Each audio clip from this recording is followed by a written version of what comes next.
And we are live here with real stocks news. This time Well, we've just been shooting the shit general on that. chat, I guess. I don't know. I don't know. Shit post stream. Shit Let's posting just live. we can talk about stocks. We can talk about pretty much anything, whatever. I mean, Yeah, well, isn't that kind of what we always do? It's just whatever. pretty much. Well, I mean, we're there's talking about like the news recap. I mean, did anything interesting really happen this week? Dude, there's a shit ton of crazy things that have happened. Oh.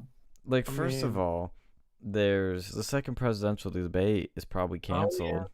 yeah, it's canceled. Nobody because these they want to do a fucking virtual rigged. debate over Zoom, and Trump's like, "Fuck that! That's the most rigged debate ever." And Joe Yeah. Biden's like, "Oh, but I want to do it digitally." And Donald Trump still has coronavirus. It's not safe to debate. Well, then Yeah. fucking delay the fucking debate. I know. Like, they're not doing that. They're not doing that. Well, then just fucking cancel the debate because he's got coronavirus. Don't do a fucking virtual debate. You already see how shitty Zoom is when we have like fucking schools doing Zoom University. I don't think I don't think it matters. Like I really don't think these debates fucking matter in this election. Not I mean they should matter more, obviously, but it's like I feel like at this stage in the game there's not a lot of undecided voters that aren't mentally retarded. So like I just disagree. Don't think, like Big disagree. These just, undecided voters are all over the map. They are all over the map, and do the debates decide their vote? I'll be honest, I really don't know, and that's why I'm not technically disagreeing with you, but I will disagree on the fact that these undecided voters are like, there's something else, man. The weirdest things move. If they're probably not voting. Like they're probably not voting on purpose. Well, no. Like, Here's what I think would be more helpful than debate. What if they just what if they had like a fucking like Joe Rogan interview? That's like, what I told my dad. You know last damn night. good and well Joe Biden would never fucking agree to that fucking shit. Trump Ever. needs to do it. Well, he has. He wants to. Yeah. He agreed to it. Like even if he does a fucking virtual, I'd love to go and see that happen. He agrees to it. Joe Rogan laid the parameters. Like Joe Rogan laid the original parameters of that debate, like saying that it would just be those two, and it'd be like I'd be able to ask them whatever they wanted, or whatever I wanted, and like we just like they'd have to give it to me straight. Donald Trump immediately was like, "Yeah, let's do it. I'm down." Joe Biden didn't even fucking respond. I don't even think he responded. He didn't take it serious. I think he should like just do a fucking interview, if not like the debate. Just do an interview with him. So that's what I was saying too. Yeah, and that's why I said like the best replacement for this debate would have been this is the perfect opportunity for a Joe Rogan debate. It'd be perfect to have a Joe Rogan presidential debate right now instead of this shit. And unfortunately, it's not. He's probably.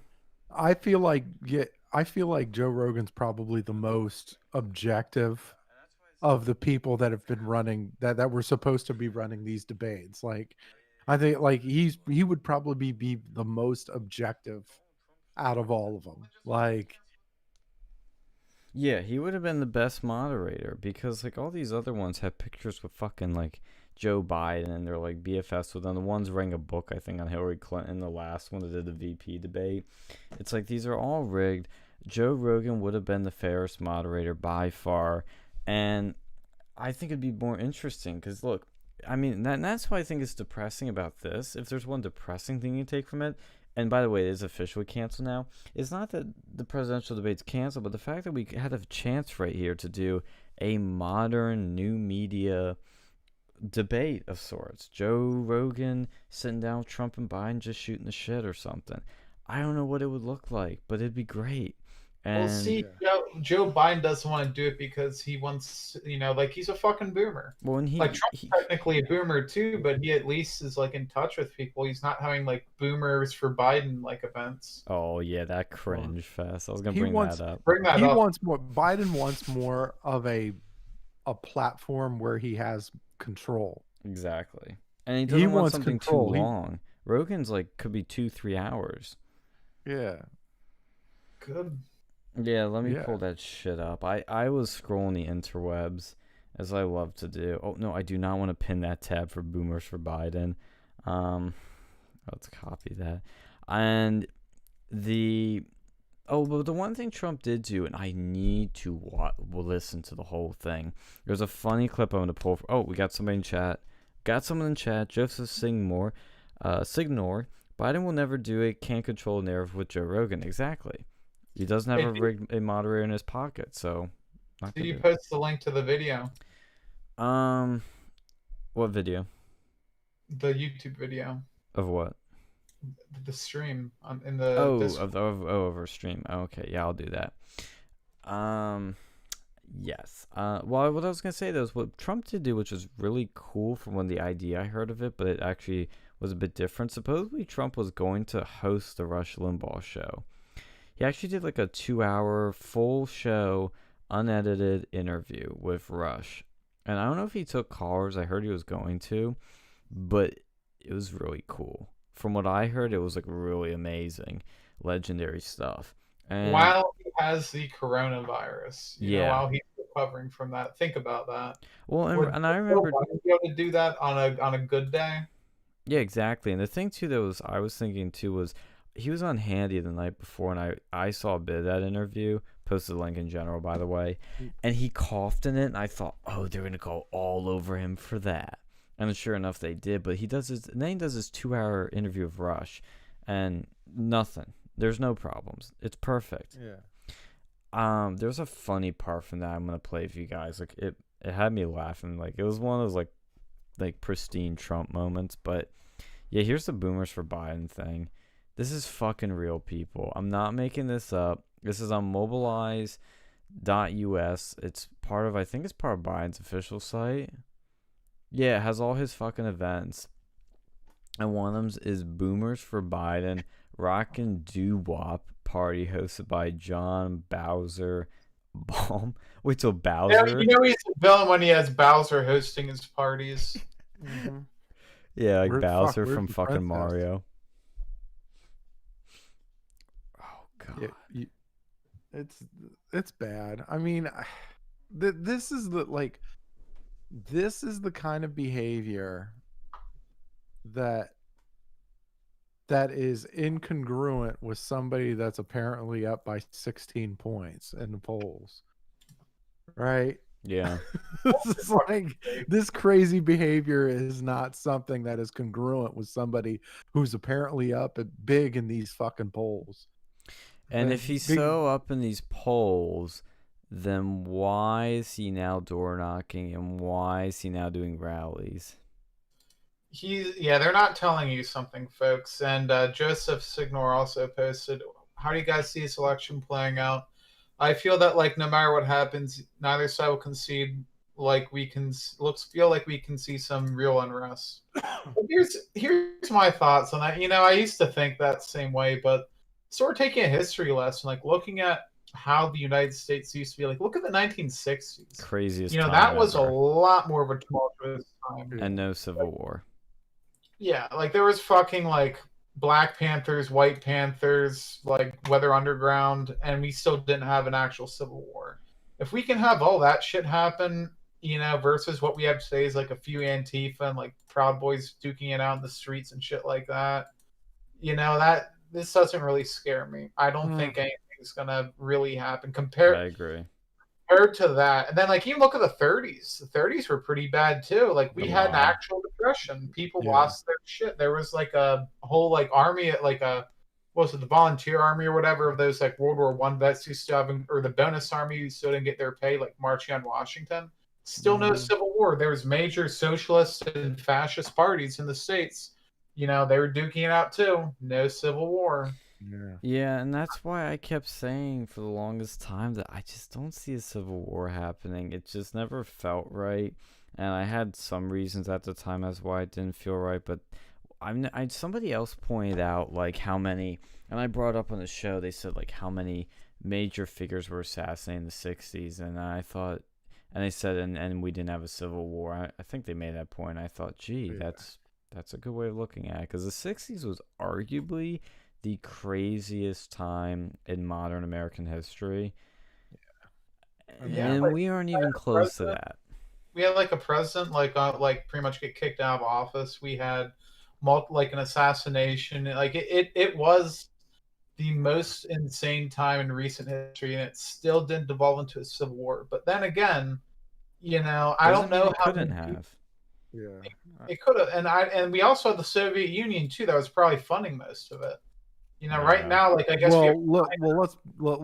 As far as the funding thing goes, like look at like I feel like so as far as like the election playing out, I feel that if all else was equal, right, and there was just when we had a fair election and it was just nothing but the votes and the numbers and the results, if it was just that alone, I feel like Trump wins and Trump wins comfortably.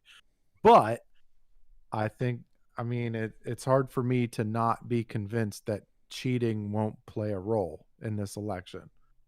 Not even just cheating too. It's not even just cheating. Like there's going to be a massive amount of like bureaucratic nightmares because of it. Like that too. Have the voting count done about like a year because of how inefficient our post. And I think Democrats will create this. They'll create bureaucracy just to intentionally create the log jam so they can like they can maneuver it to benefit them. Like I feel like all of that is going to play a role. It's going to play a role, and it's going to help Biden.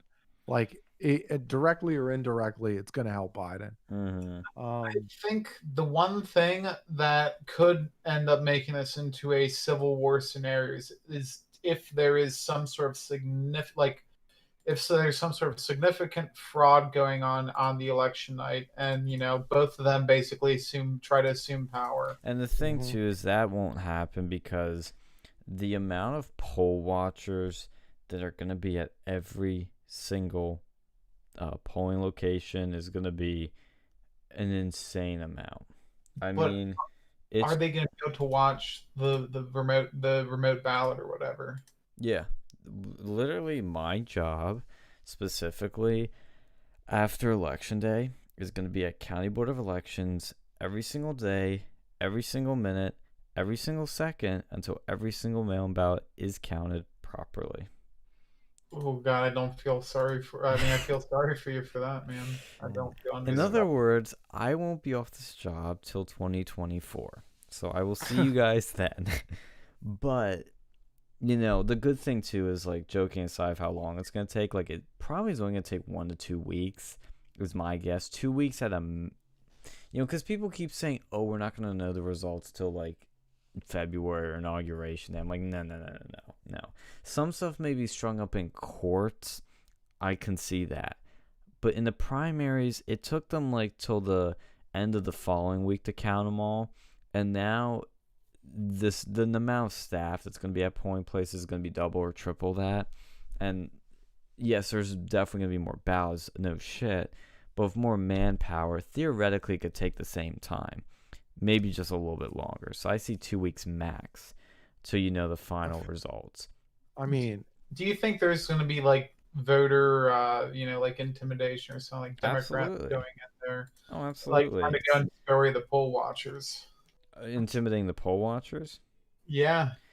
Not necessarily. I don't think. Well, I think it could happen. Of course, like, okay, there's two different types of poll watchers. That's one thing we need to separate.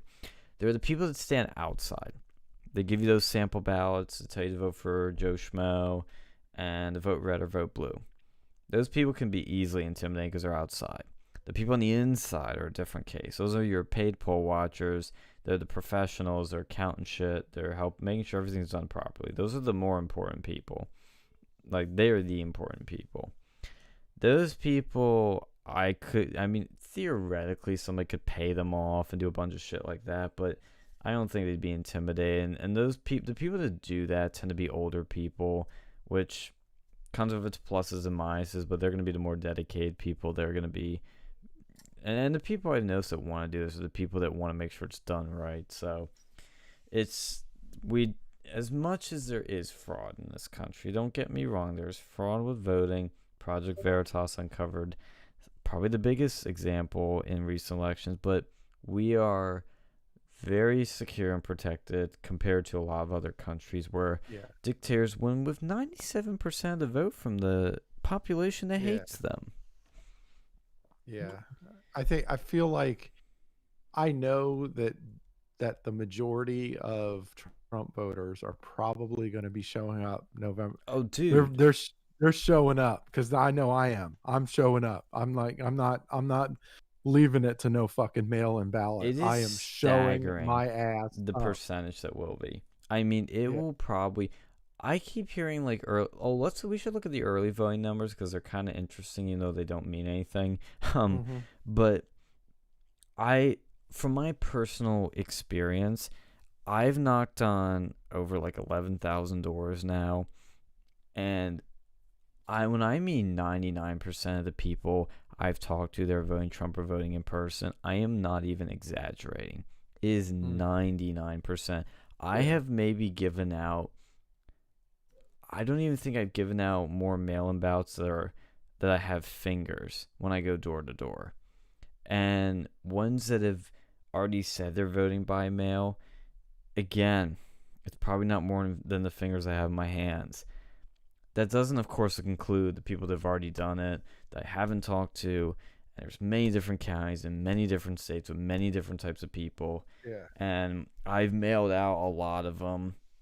But even that number, I'm just thinking about, like, it's so small. Even if you get into the thousands, it's very small.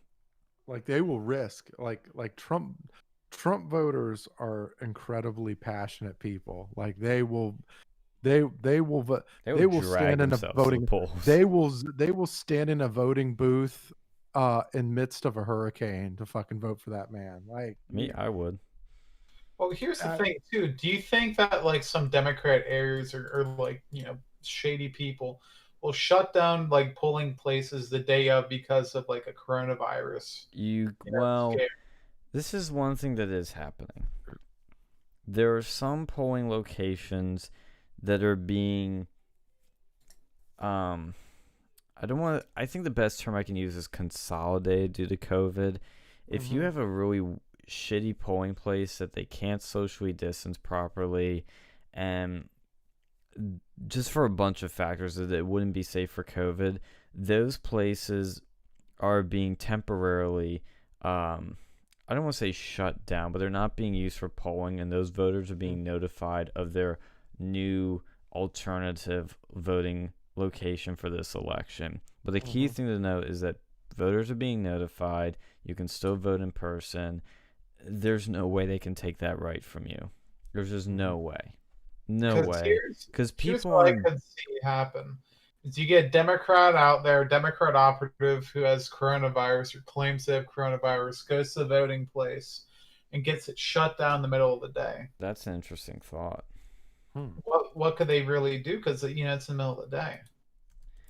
You know, how are they going to get the new people to get to a new place? You know what they could do is theoretically you could take the if it's weather permitting, the voting booths and bring them outside and just set them up under like a tent or something.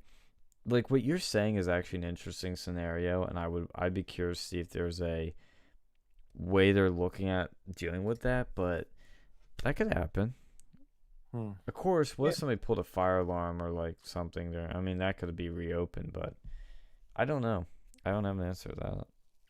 Or you think that they're going to create such long lines because of like you know, mandatory COVID, like anti-coronavirus fucking like, you know, cleaning policies to the point Well, there's already been, look, we already are preparing for long lines, so that's why, as much as I know people don't like mail-in, the party has encouraged people to vote by mail if they don't want to wait in a long line, because lines are going to be long for sure with limited capacities, social distancing, and just everything being so slow. Lines are going to be long. So I encourage people to vote early. If you really don't want to wait in line, if you're old and can't stand for that long, bring a lawn chair or just vote by mail. In PA, the mail system is fine. As long as they don't change the rules, it's just like an absentee. If you trust absentee, then you should trust mail-in in PA and most states. California and New Jersey and Nevada, not so much. Nevada worries me because that's a swing state. If Trump wins that one, despite the wonky mail-in system there, that's amazing. Mm-hmm. You gotta be careful with that. I hope he does. And Yeah. wasn't about the place where at the DNC they had the issues with their like online voting thing during the during the DNC Oh, stuff? yeah, with the Iowa primaries. Was it Iowa? Yeah, it was Iowa. I forget what happened with that. It was something to do with What their are you app talking or about? The something. Democrat primaries? Yeah. Well, like I don't know if it was like it was at their Well, convention. they tried to do it via a fucking app that was completely jacked up, and it fucked up everybody's like voting. Like it completely fucked up the voter counts or whatever, and who was actually voting. So they couldn't even get the Iowa vote right. Like, which we're not going to have to worry about that because you're either voting mail, or you're voting in person. Like, there's not much. Well, that scares me for the future because they're going to want to make everything go online. Because your fucking toaster's on. Like they won't do that voting. Nobody would accept that. Not right now. Maybe that's the thing. Maybe down the road, maybe, but I don't see people accepting that for a long time. Like I'm just worried because like Donald Trump, he's climbing uphill like never before. Like he's probably climbing more uphill now than he did in 2016 because like everyone's out to get him. Like it's basically Trump versus the world right now.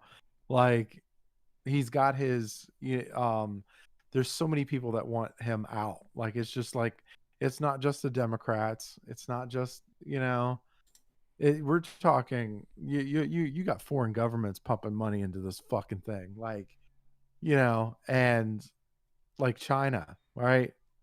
China's pumping money into the Trump. They're pumping money into the entertainment industry, the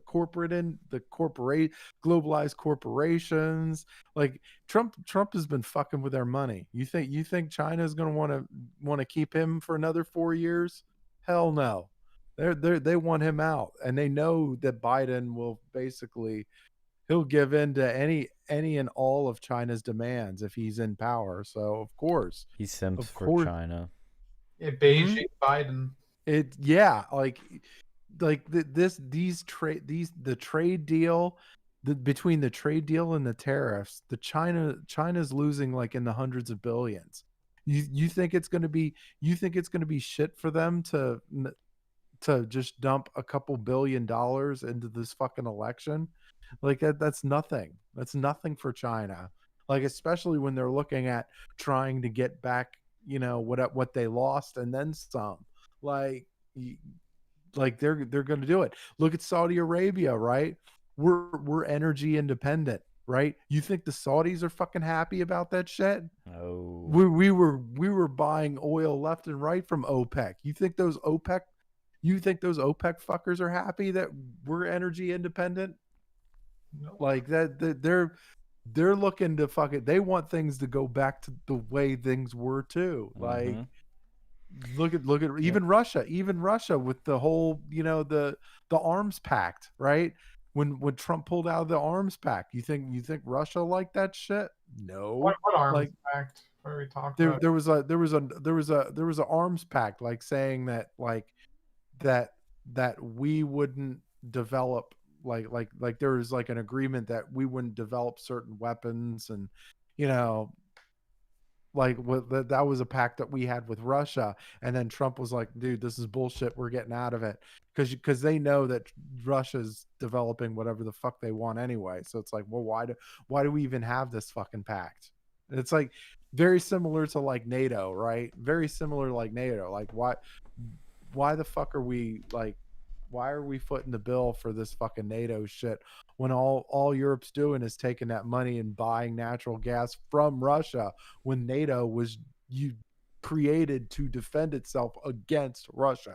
Like It's just like no. Trump saw it. He saw he saw it was bullshit. And he's like, dude, get rid of this shit, man. And no, Russia wants things. Russia kind of wants things to go back to the way they were too. Like all the establishment does, all of the globalists want things to go back, and that's the biggest thing. I think the most important thing we need to carry on, and it's also the most important, I think, legacy of Trump is the America First anti-establishment movement. We need, like, I hate this demoralizing attitude I keep hearing from the establishment of, oh, 2016 was a fluke. Ha ha ha, Joe Biden's gonna win now, and we're gonna go back to normal. No, they're in on it too. The establishment Republicans are in on it too. Yes. They want shit to go back to the way things were. And the truth of the matter is the people don't. Trump changed the game forever. It's like what the Joker says, like, you've changed things forever. There's no going back. And that's the thing here. And I think that is, like, I was thinking about that driving home from work when like the other day. I was like just I'm trying to put myself, like, and I encourage everybody to do this right now. Put your mind back in a pre-2016 mind. Put yourself in like a 2012 or 2013 mind. Before Gamergate, before college campuses started shifting. Just put yourself in your mind then. Colleges have been like that for years. No. I mean, with the counterculture kind of forming on colleges. You know, like before, like Chinese, they've been taking, and even colleges, like colleges are taking more Chinese money than ever before.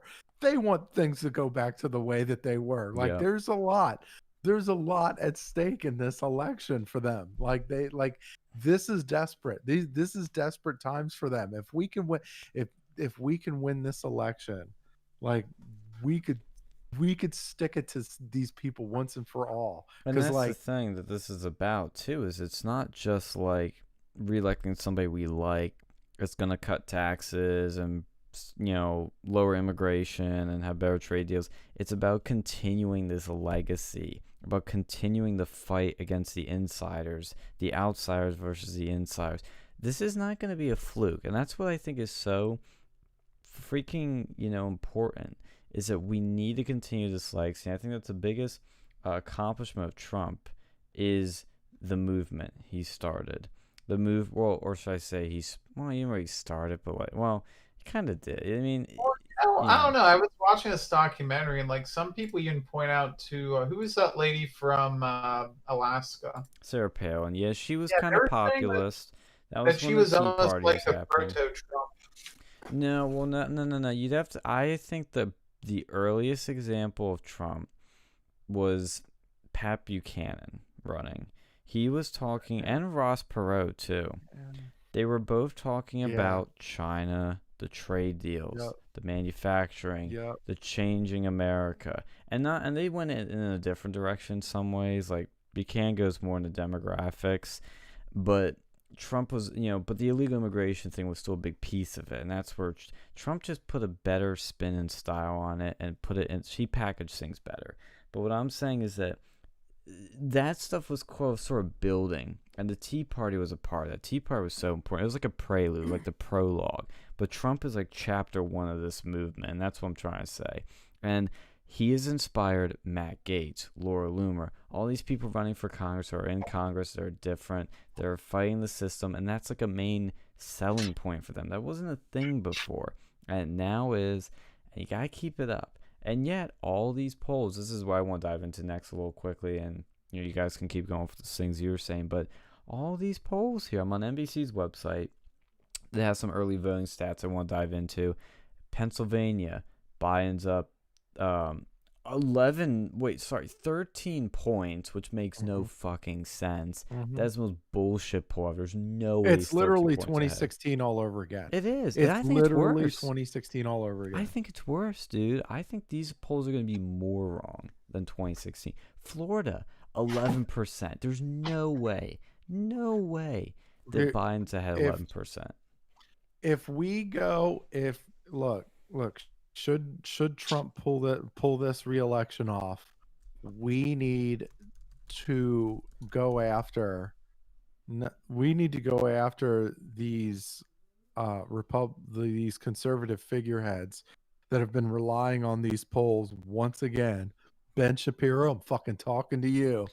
Ben Like Shapiro's so that are stupid. that nut hug these fucking polls all over again, and we need to troll them hard. I Like agree. troll them hard. Well, I think we just need to start kicking people out of the fucking Republican Party who've been Yes. anti-Trump. Well, that too. I mean, that goes without saying. We need to start to get because once Trump's got re-election, purge the party of the cucks. Purge the cucks. Yeah. No, absolutely, because they're detrimental. They're extremely detrimental. You also need to go and like remake the fucking Republican Party at this point.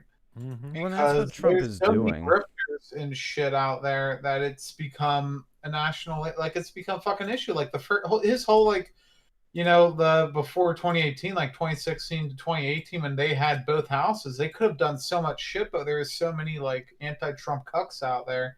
They stonewalled them. I'm talking to like the fucking Mitt Romneys. Like these people are not Republicans, and they need to fucking go. Well, they're establishment, like whether they're Republicans or not, I don't fucking know, but they're definitely establishment. Yep. Like they're more about themselves. They're more about themselves and the name and the power and all that stuff, more than the actual like party itself, more than the actual country, more than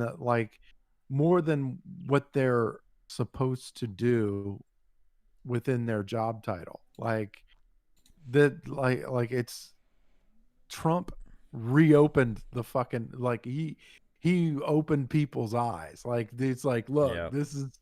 this is how things should be. This is how things haven't been for the longest time, and we need to get back to the way that they were. And it's a great awakening. And that's why I keep saying it's not Republican or Democrat anymore. It's not Republicans versus Democrats. It's insiders versus outsiders. Because, look, we have major policy disagreements with the Bernie bros, but we kind of cheer for them, And what I mean by that is, like, we cheer for them tearing down the establishment in the sense that we may not agree with what they want to do, but if they burn down the Democratic establishment, or even the Republican establishment for that matter, I love it. I can't help but love it.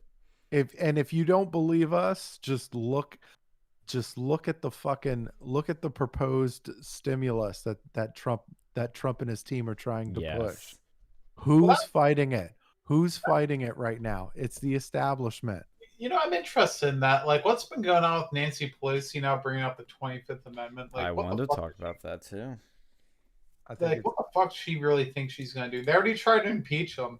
And when that happened, like, honestly, I hope they try. I think it's insurance. I think it's insurance for Biden. That's what I was thinking, actually. I didn't see here. Everybody jumped to the conclusion that this was about Trump.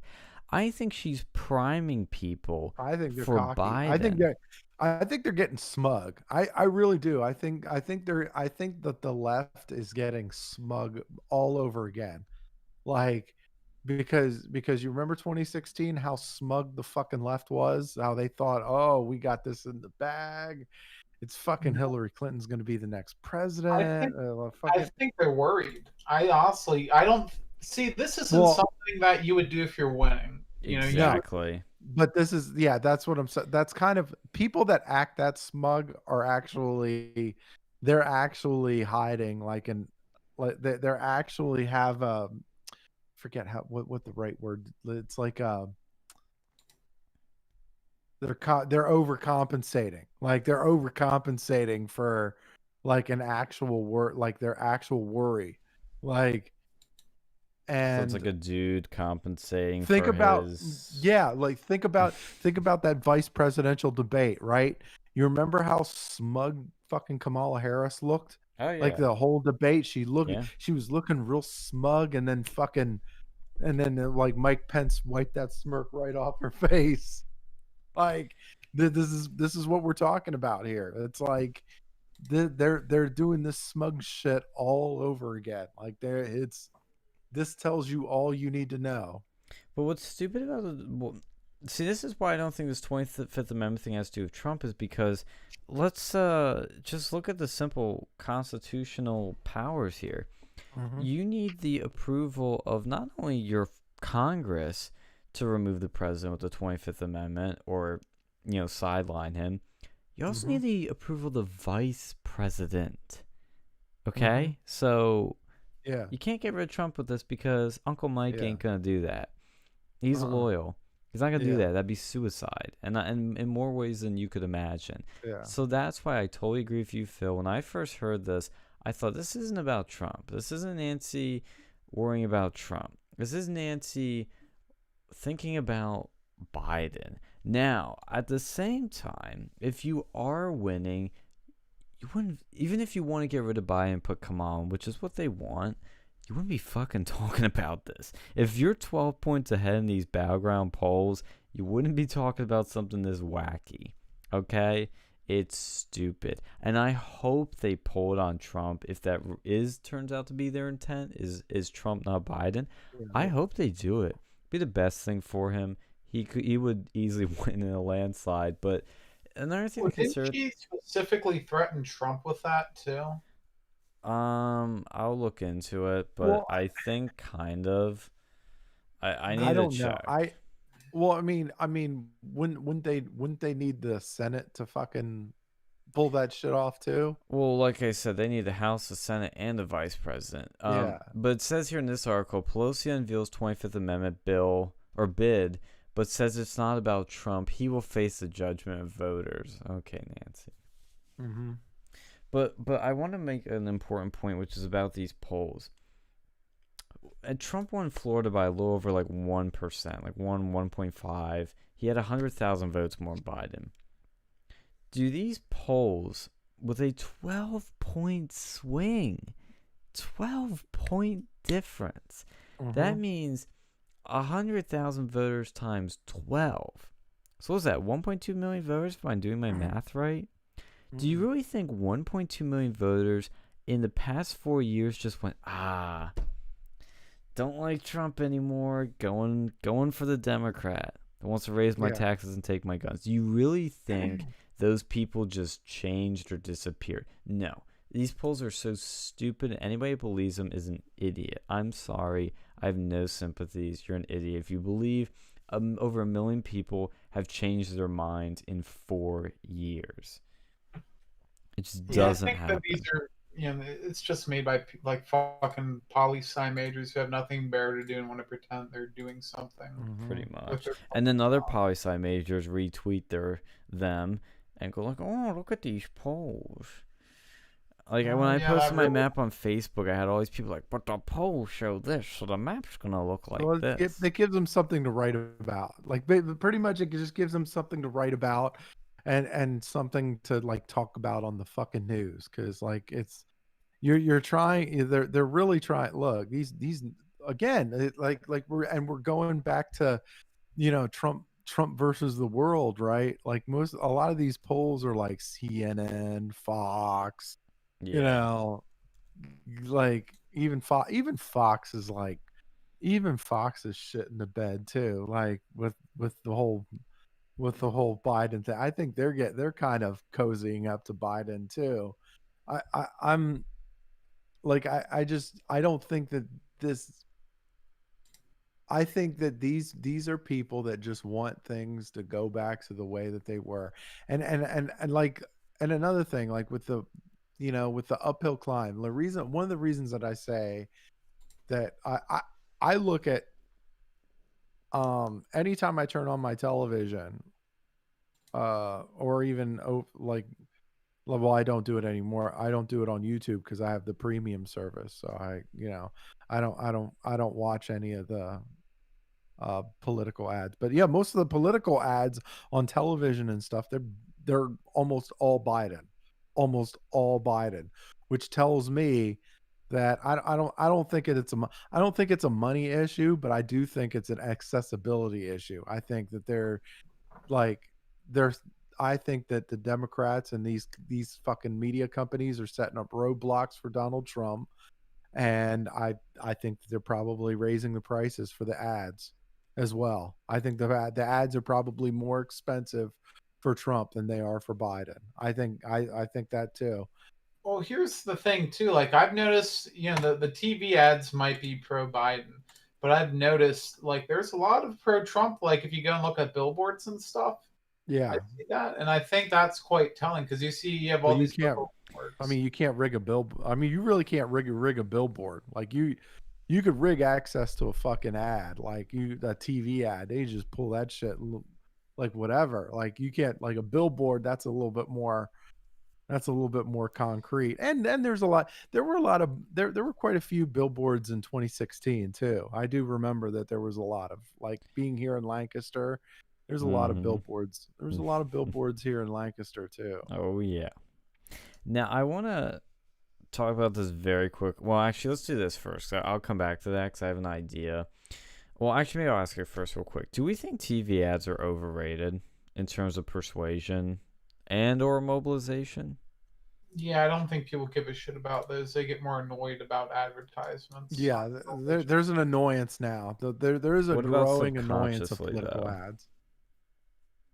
I mean, not so much. I don't think political ads are as much swaying as much as, like, They used to be. what's in the media, like the media content in itself. Like you're talking there's a lot of indirect advertising, not direct advertising, like which earned has media, like the news talking about Trump. yeah, Yeah, like that's the what news talking I about think. Trump. That's Yeah, like the town hall, right? That was the Biden town hall. That was just a glorified Biden ad, Yes. right? That was like undecided voters. Get the fuck out of here, man. Not one of them were undecided. Like, no, they were all, Yeah. you know the deal. Like, that was just a glorified like it's fucking masturbation basically. yeah, it's because I get so many people coming into the office that are saying two things. Number one, oh my God, Trump is down the polls. What's going on, Sean? And I tell them, do you remember 2016? Okay, there's your answer. But then I get a lot of people coming in that say, oh my God, Sean, I see so many Biden ads. I think there are no Trump ads. Like, what's going on? We need ads. And I'm like, well, I think he should maybe do some more ads, but is it me, or I don't know about you guys, maybe it's because of the YouTube I watch. I've seen way more Trump ads on YouTube and on the internet than on TV. Well, and I think that's more effective. Here's the thing too, Biden has a lot more TV ads. Guess why? Because he doesn't have any fucking ground game. When you don't have ground game, you can afford to just throw money into useless fucking advertisements. Because I'm a lot less likely to be persuaded to change my vote based off of something I see on the television than by someone going up to my door and knocking on it. You're right. And I think the presence, like, especially in this election, like in most elections, you want that advertising presence, right? With Trump, it's a bit different. Like, it again, we're talking about just Trump is just a different. He's probably the most different candidate we'll ever get, maybe ever again. Where it really doesn't matter. Like the advertising presence really doesn't fucking matter in this year, and kind of going off of that, Trump already gets a shit ton of free press. He gets everyone knows about Trump because, one, he's the incumbent. Two, everyone's making fucking articles about him. Like, he's probably the most talked about person. Like, people in fucking Europe know him by his fucking name, by his fucking hairdo. Even before this, he was already pretty famous. So I think people know about him. They know his general policies. Biden, that's a different story. He's not the incumbent, so he's got an uphill battle with that. I mean, sure, people remember Obama, but Biden, he was a vice president. The other thing to consider too is that you are right about the money thing, and let's remember that in 2016, Hillary spent, I think, trying to find the number because these numbers are all over the place, but it looks like, I mean, I thought Hillary spent double or triple the amount of money of Trump, She Yeah. still fucking lost. Remember Jeb Bush spent like Yeah. double or triple amount of money that Trump spent and lost miserably. The money is overrated, and it doesn't Well, mean you're gonna well, win. It helps a I mean, hell of it's a not lot, just the though. money, but it's not just the money. It's more the accessibility, because you like they're not going to like in Trump, and in 2016 Trump was serious, like his campaign was seriously intelligent when it came to attacking like the social media, and the rallies were fucking incredible. Like Yeah. that pushed a whole lot of buzz. Like, I mean, just the ground game and the rallies were just absolutely incredible. And I mean, he's getting back to that now too. But I mean, but like with the coronavirus, and like the coronavirus put a small dent in the rallies, even though, I'm I wouldn't say expecting small. I'd say it's a big dent. it's a big dent. Yeah, but I mean, he's kicking them up again. But Yeah. like, it's It's I don't sidelined mean, him. he'll still, yeah, he'll still get the he'll still get the big crowds. Oh I yeah. mean, but like, especially like, shit. If this Regeneron shit is legit, we may. Oh my god. Oh my god. That would be incredible. Like if this Regeneron, because he took he was talking about him taking that Regeneron cocktail and it fucking knocked it out. It's almost like a Z pack or something. Like, what the fuck? Also, I Like, found something too on NPR that said, again, to all the people that were worried about Trump not having enough TV ads, Hillary Clinton spent $127 million on TV ads alone in yeah. the 7 swing states. Well, we don't Trump know. Look, spent 18 let's million. be like, look. I mean, she spent $109 million more Yeah. than him, and she lost yeah. on just TV I mean, ads. And that's the Yeah. important thing I'm trying to draw here, is that she spent like a shit ton more on TV ads and lost. Yeah. I Yeah. mean, like what you were saying there earlier, it's like people like the TV ads, they don't really do anything. Ground game, his rallies, I think those are great, especially now when you can do it, because people, they can't go to concerts, but they can Yeah. fucking go to Trump rally Yeah. that's in their neighborhood. And So you're also, gonna- you have to understand with those rallies, this is something I learned too, is that the reason they are so important and the reason he does them all the time is because, number one, a rally becomes a 2 to 3 hour Trump ad on Fox News, and if they're showing them the other cable news channels.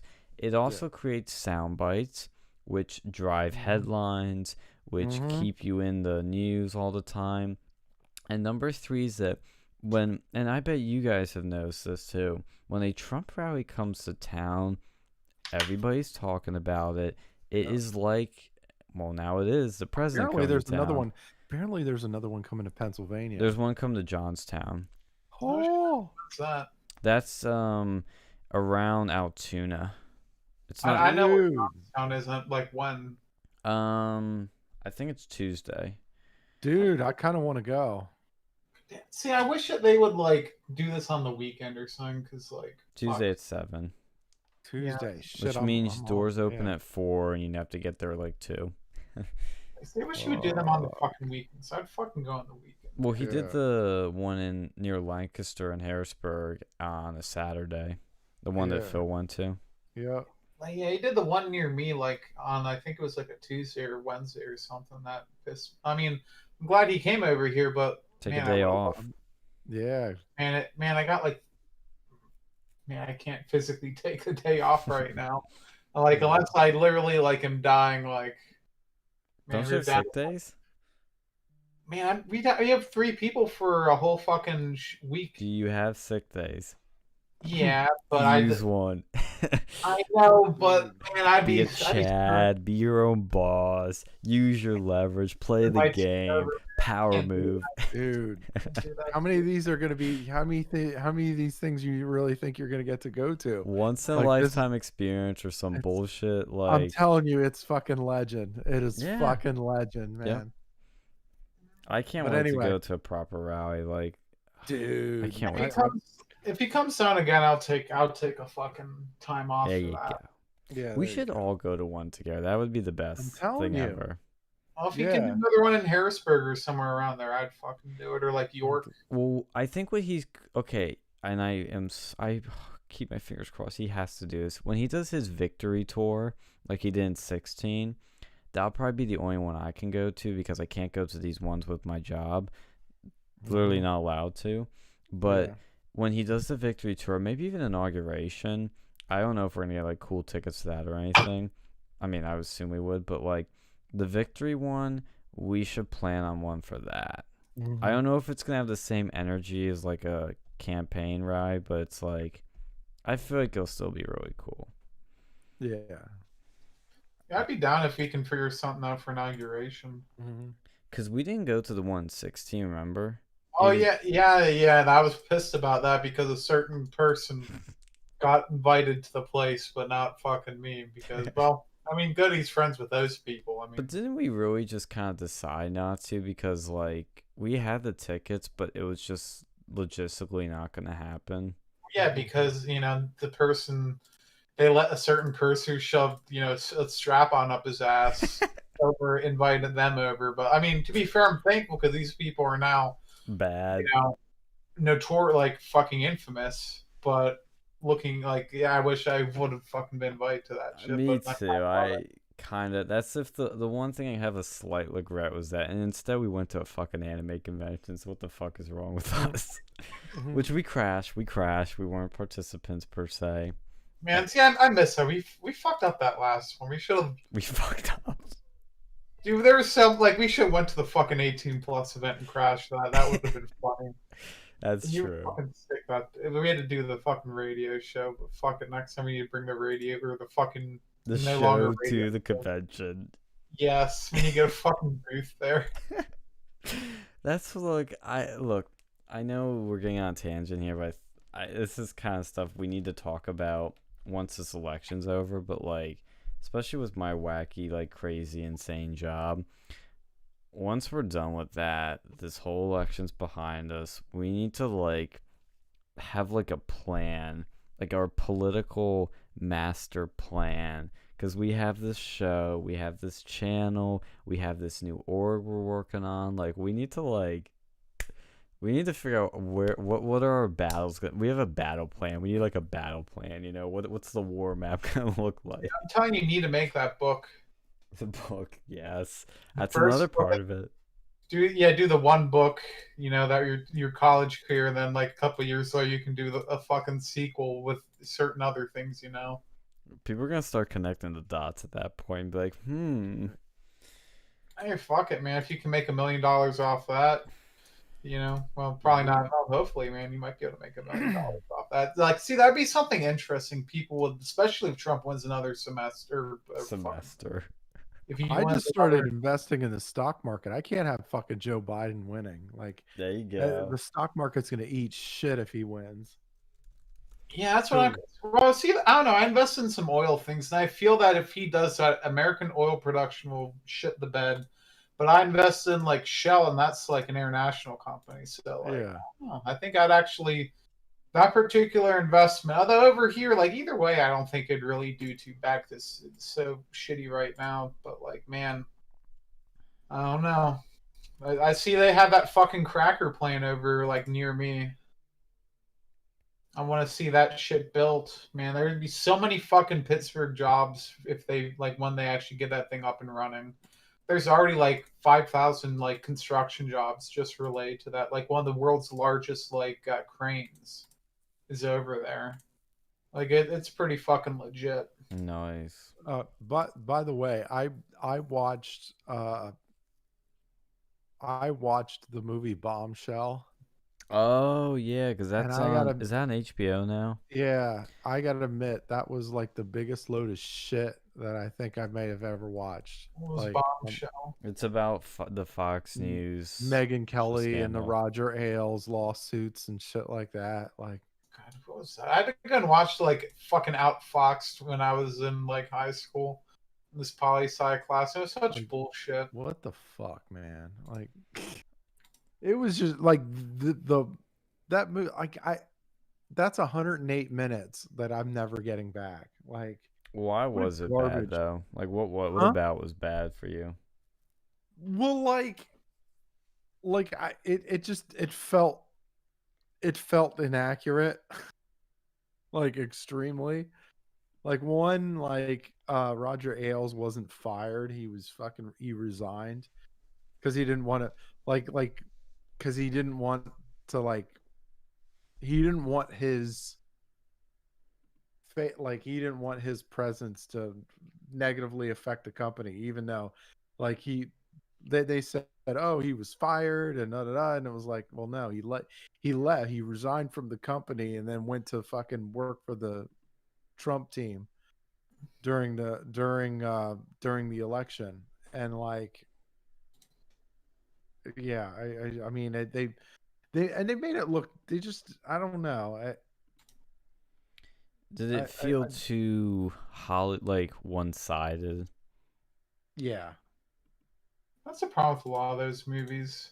Although speaking of movies, did you hear that like apparently I think it was like Regal might be going under or something? Well, what they did is they shut down all their theaters temporarily, and that came after the Bond film moved their release date again to literally a year after the original release date. So they moved from April or May or whatever it was in 2020 to then November of 2020, and then they moved it again till Easter time of 2021, and then literally a few days later Regal's like, yeah, we're not making money keeping the lights on and the popcorn, so let's just shut everything down for now so that we don't lose money on utilities. I don't see how they can't, like, you could probably, like, I don't see how they can't do movie theaters. Like, at least if they, limit the amount of seating, but then you could charge more for seating. I think they could fucking do it because, I think the problem is, I don't think a lot of people, it's not necessary that we can't do movies, because it's just that people aren't going to movies. Look at what happened with Tenet, which was a Christopher Nolan film. It was technically like it was gonna be one of the summer blockbusters, and it made nowhere near as much money as it should have, and yet there were plenty of theaters open. The problem is just people didn't want to go to theaters. Probably number one because of COVID, obviously, but number two because of convenience. I think the COVID thing has made everybody way more, convenience oriented than we already were before. Like with the online, school. I mean, yes, everybody does want to go back to in-person schools, but like, it's like with the work too. Like people don't want to go back to work now. They just want to keep doing it from home. I think that's the kind of thing that it's doing to movies. Is it's accelerating the I don't want to say the death of theaters, because theaters will always be a thing, but like, it's kind of, you kind of get where I'm going with it.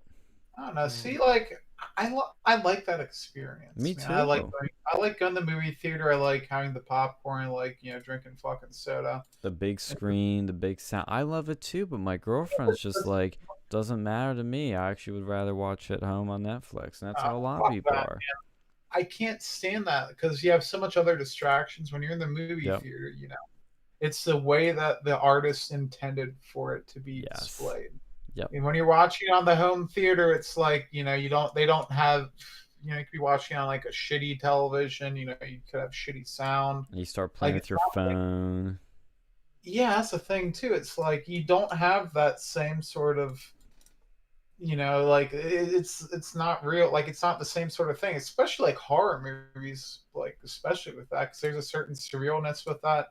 And then you have like 3D movies that you can't, like, I mean, I guess if you bought a 3D television, I don't even know if they make those anymore, and then you're just not experiencing it. Like, I think maybe what theaters need to do is like make more of those, like, I know there used to be this like Frank's Theater near, like in York. I used to go there once in a while, and I never actually bought this because it was expensive.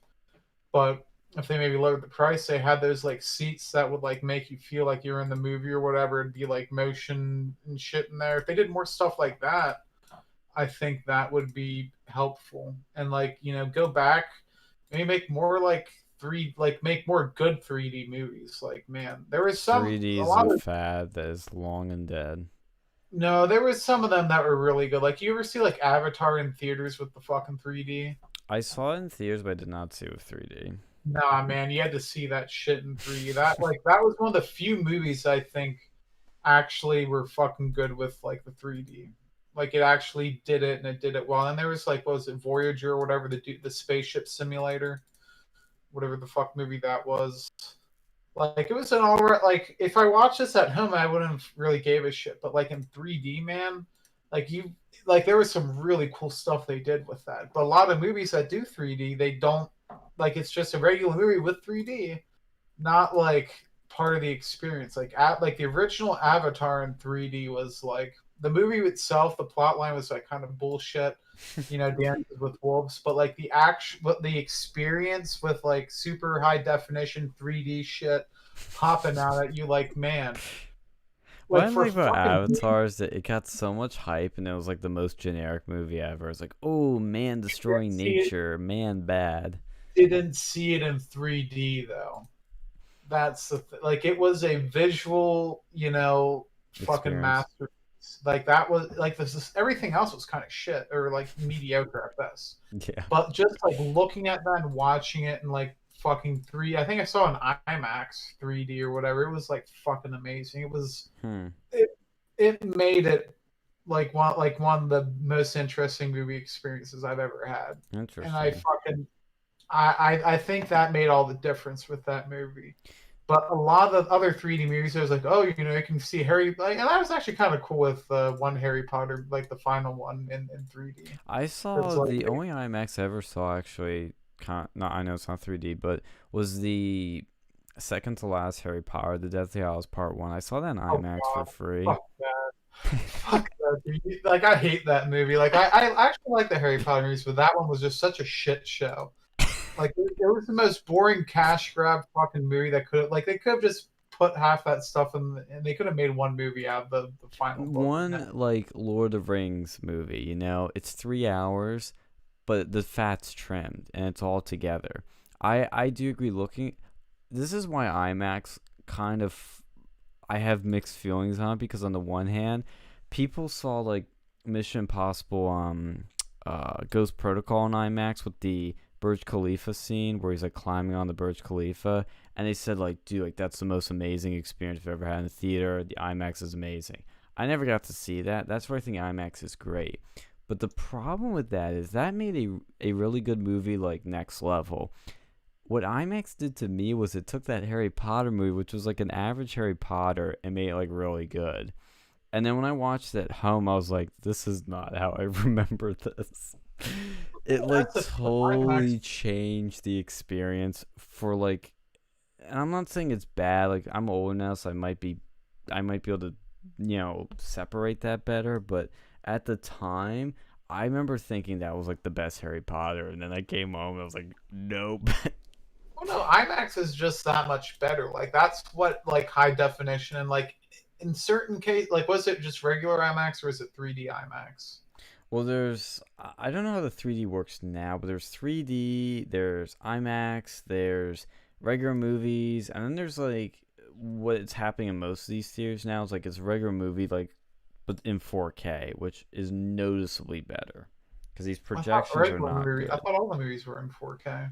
Well, they're filmed in 4K, but they weren't projected in it, and then recently they've been now projecting them in 4K, and you know how like with a typical projected movie you can tell it's projected, but with the 4K it's way crisper, and it's not as like that projected-y look that's like a little not blurry, but you know what I mean, like it's not as Yeah. sharp. That's the difference. Like, it makes it a lot sharper.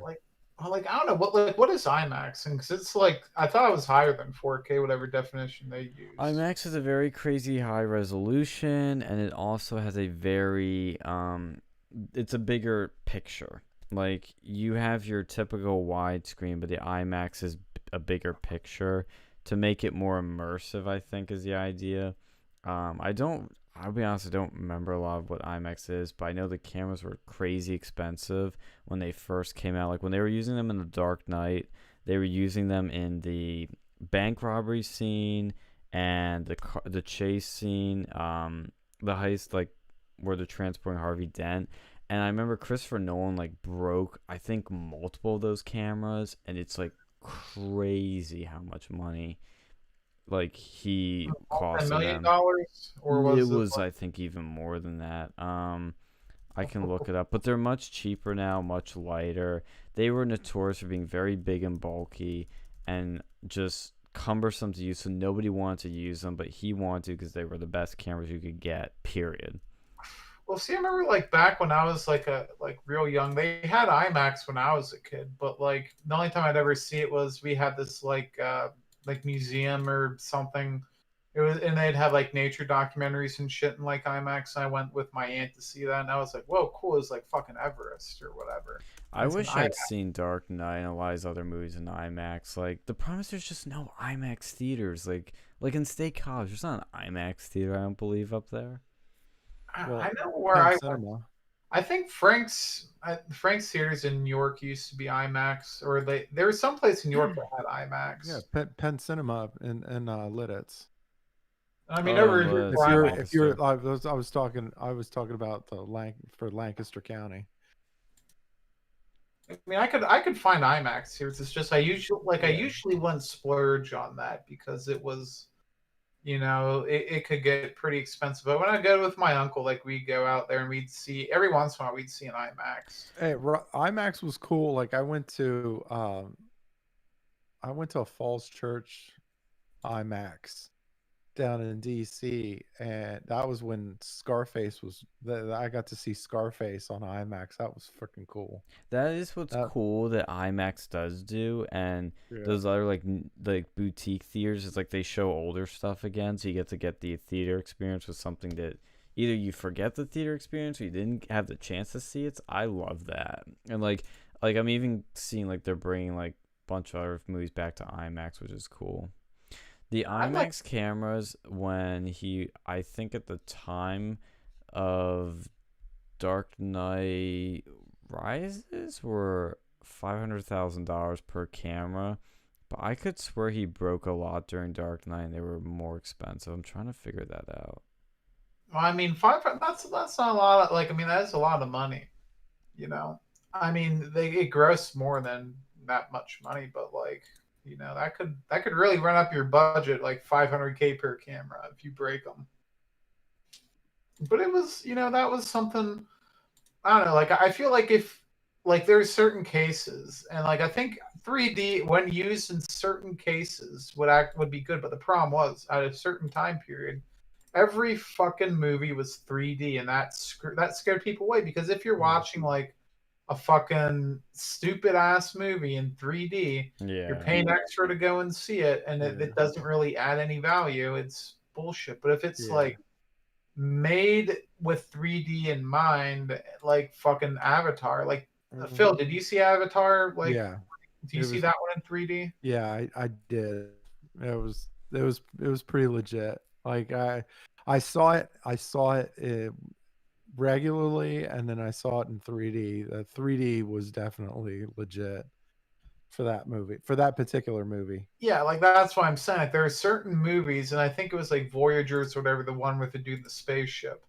Like that Chris movie, Pratt, I think didn't James Cameron create the 3D like specifically for it? Like I know he worked on a certain 3D style camera for Avatar. Like that was like I think that was one of his deals. Like, well, you know what actually brought 3D back? Because it did exist. It was like a fad for a while in like the 60s and stuff, especially with porno. But what brought it back was fucking Spy Kids of all movies. That's like after that movie, then you start to see other like random shit start to come back up. I mean, it's been around for a while. Like they had I think Jason in 3D or whatever, in like the 80s and stuff. Yeah, I found the thing about the IMAX cameras too, and the Fusion. By the way, Fusion camera system. Yeah, that James Cameron did create that, and it was basically used. It's used toward a lot of the like live 3D films, like we're talking about. Yeah. No, I could see that definitely. He didn't invent 3D though, but no. I'm saying because he like as far as because the live 3D, like the live movies that had 3D were kind of wonky up until like we're talking like 2008, 2009 was like when it started getting like way better. And that was in part, I guess, because of the fusion camera system. But anyway.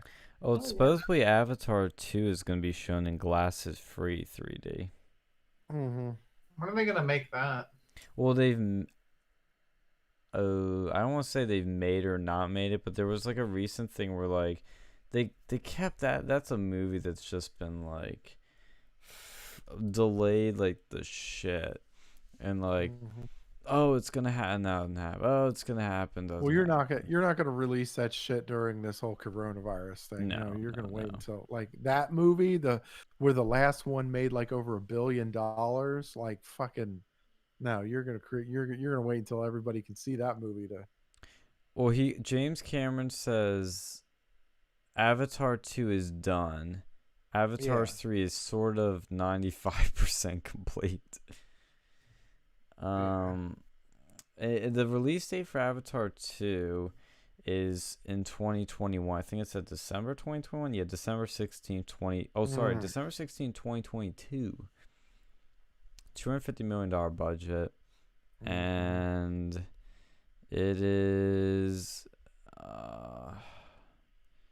I don't know actually the stats of it, but I guess I don't even know if they filmed it yet, to be honest. See, they better have fucking theaters over here, because like if they don't, you're like, unless you start to like show movies with like your like VR glasses and stuff, which that could happen. Like you're not going to be able to have a good time with a movie like that. Okay, like on November 14th of 2018, Cameron announced that filming with the principal performance capture cast had been completed. So it is like the filming at least is like mostly complete. They started doing the live action filming in 2019, but it got postponed because of the pandemic. But in 2020 of September 2020, Cameron confirmed live action filming in New Zealand had been completed, therefore completing the shooting of the film altogether after over 3 years. Wow, he estimated Avatar 3 to be 95% complete due to having live action parts yet to be filmed outside of New Zealand. Wow. See, you gotta see that movie in like fucking IMAX 3D or whatever the fuck you can, because that will be a legit movie. Interesting. I'll have to do that. I'll have to find a way to do that. Because it is a unique experience. Like at least the first one was. I don't know how the second one's gonna be. Like you forget about the whole fucking plot and all that stuff. It's like just the visuals of that. Mm-hmm. It was out of this fucking world. Interesting. Like it's one of those things. There's few sort of movies really like that's that visually fucking awe-inspiring when you just go and like watch it. It's like holy shit.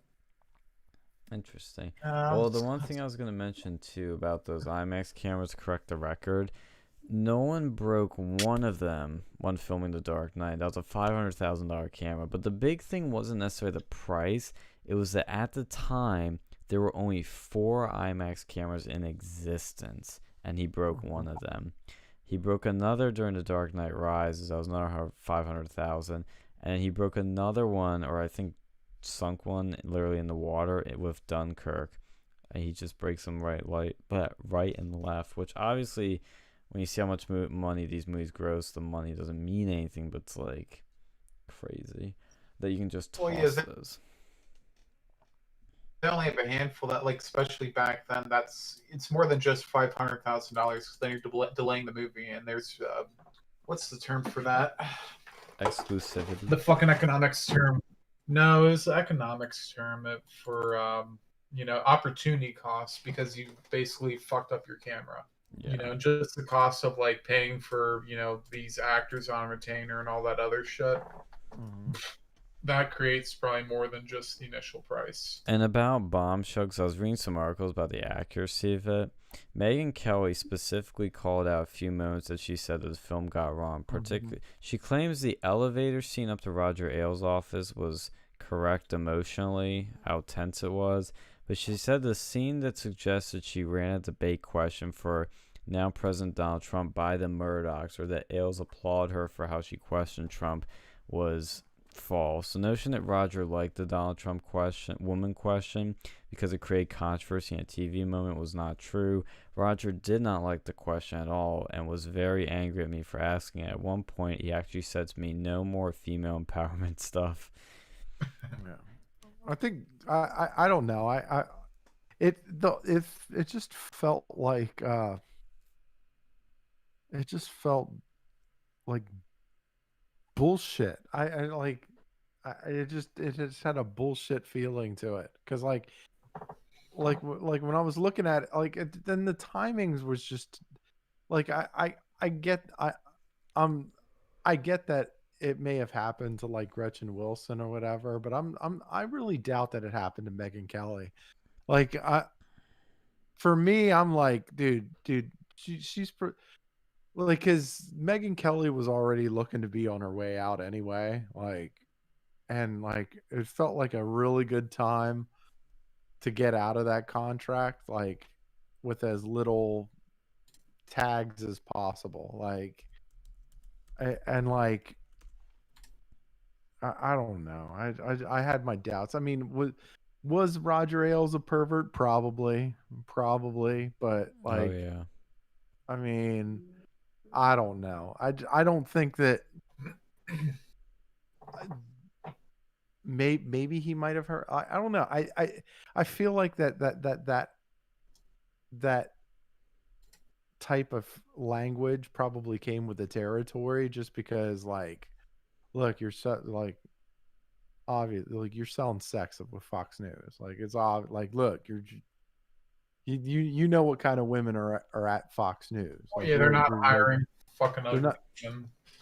Yeah, and I mean, if they are, it's like you better be like primo cream of the crop quality fucking person. Like, you're not look, I mean, like you're talking about even like Judge Janine and all that. Like they're good. They're like really good at their job. They're not there because of their appearance, even though their appearance isn't really bad per se. Like, dude, you know that they were hired for their talent on camera, like their ability to report and do their said show or whatever. Like, no, everyone else, it was like, you're blonde, you're wearing heels, you're wearing skirts, you're wearing you know what the scene is, right? There was no punches being pulled. But I mean, he had something that sold. Like, look, hey, good looking women sell shit. I mean, And that's the thing, is like, I expect that the people I see on TV are gonna be good looking. I expect it. And to be honest, like, let's be real. You can preach all your feminist shit all you want, your body positivity, but nobody wants to look at ugly TV. They don't. Yeah. They just don't. I mean, it's not pleasing to the eye. So this is what you're going to have. Now, does that mean you should treat these women, as if they're sex objects and, be a perv with them? Absolutely not. You can have pretty women on TV and not be pervy with them. But, I mean, I often wonder what the truth about Roger Ailes really, really is, because apparently that thing, the infamous twirl he'd make the women do, where he'd make them spin to see their bodies, that sounds like something that did happen, because many people have corroborated that. But I'm reading on Wikipedia, and you get shit all over the place.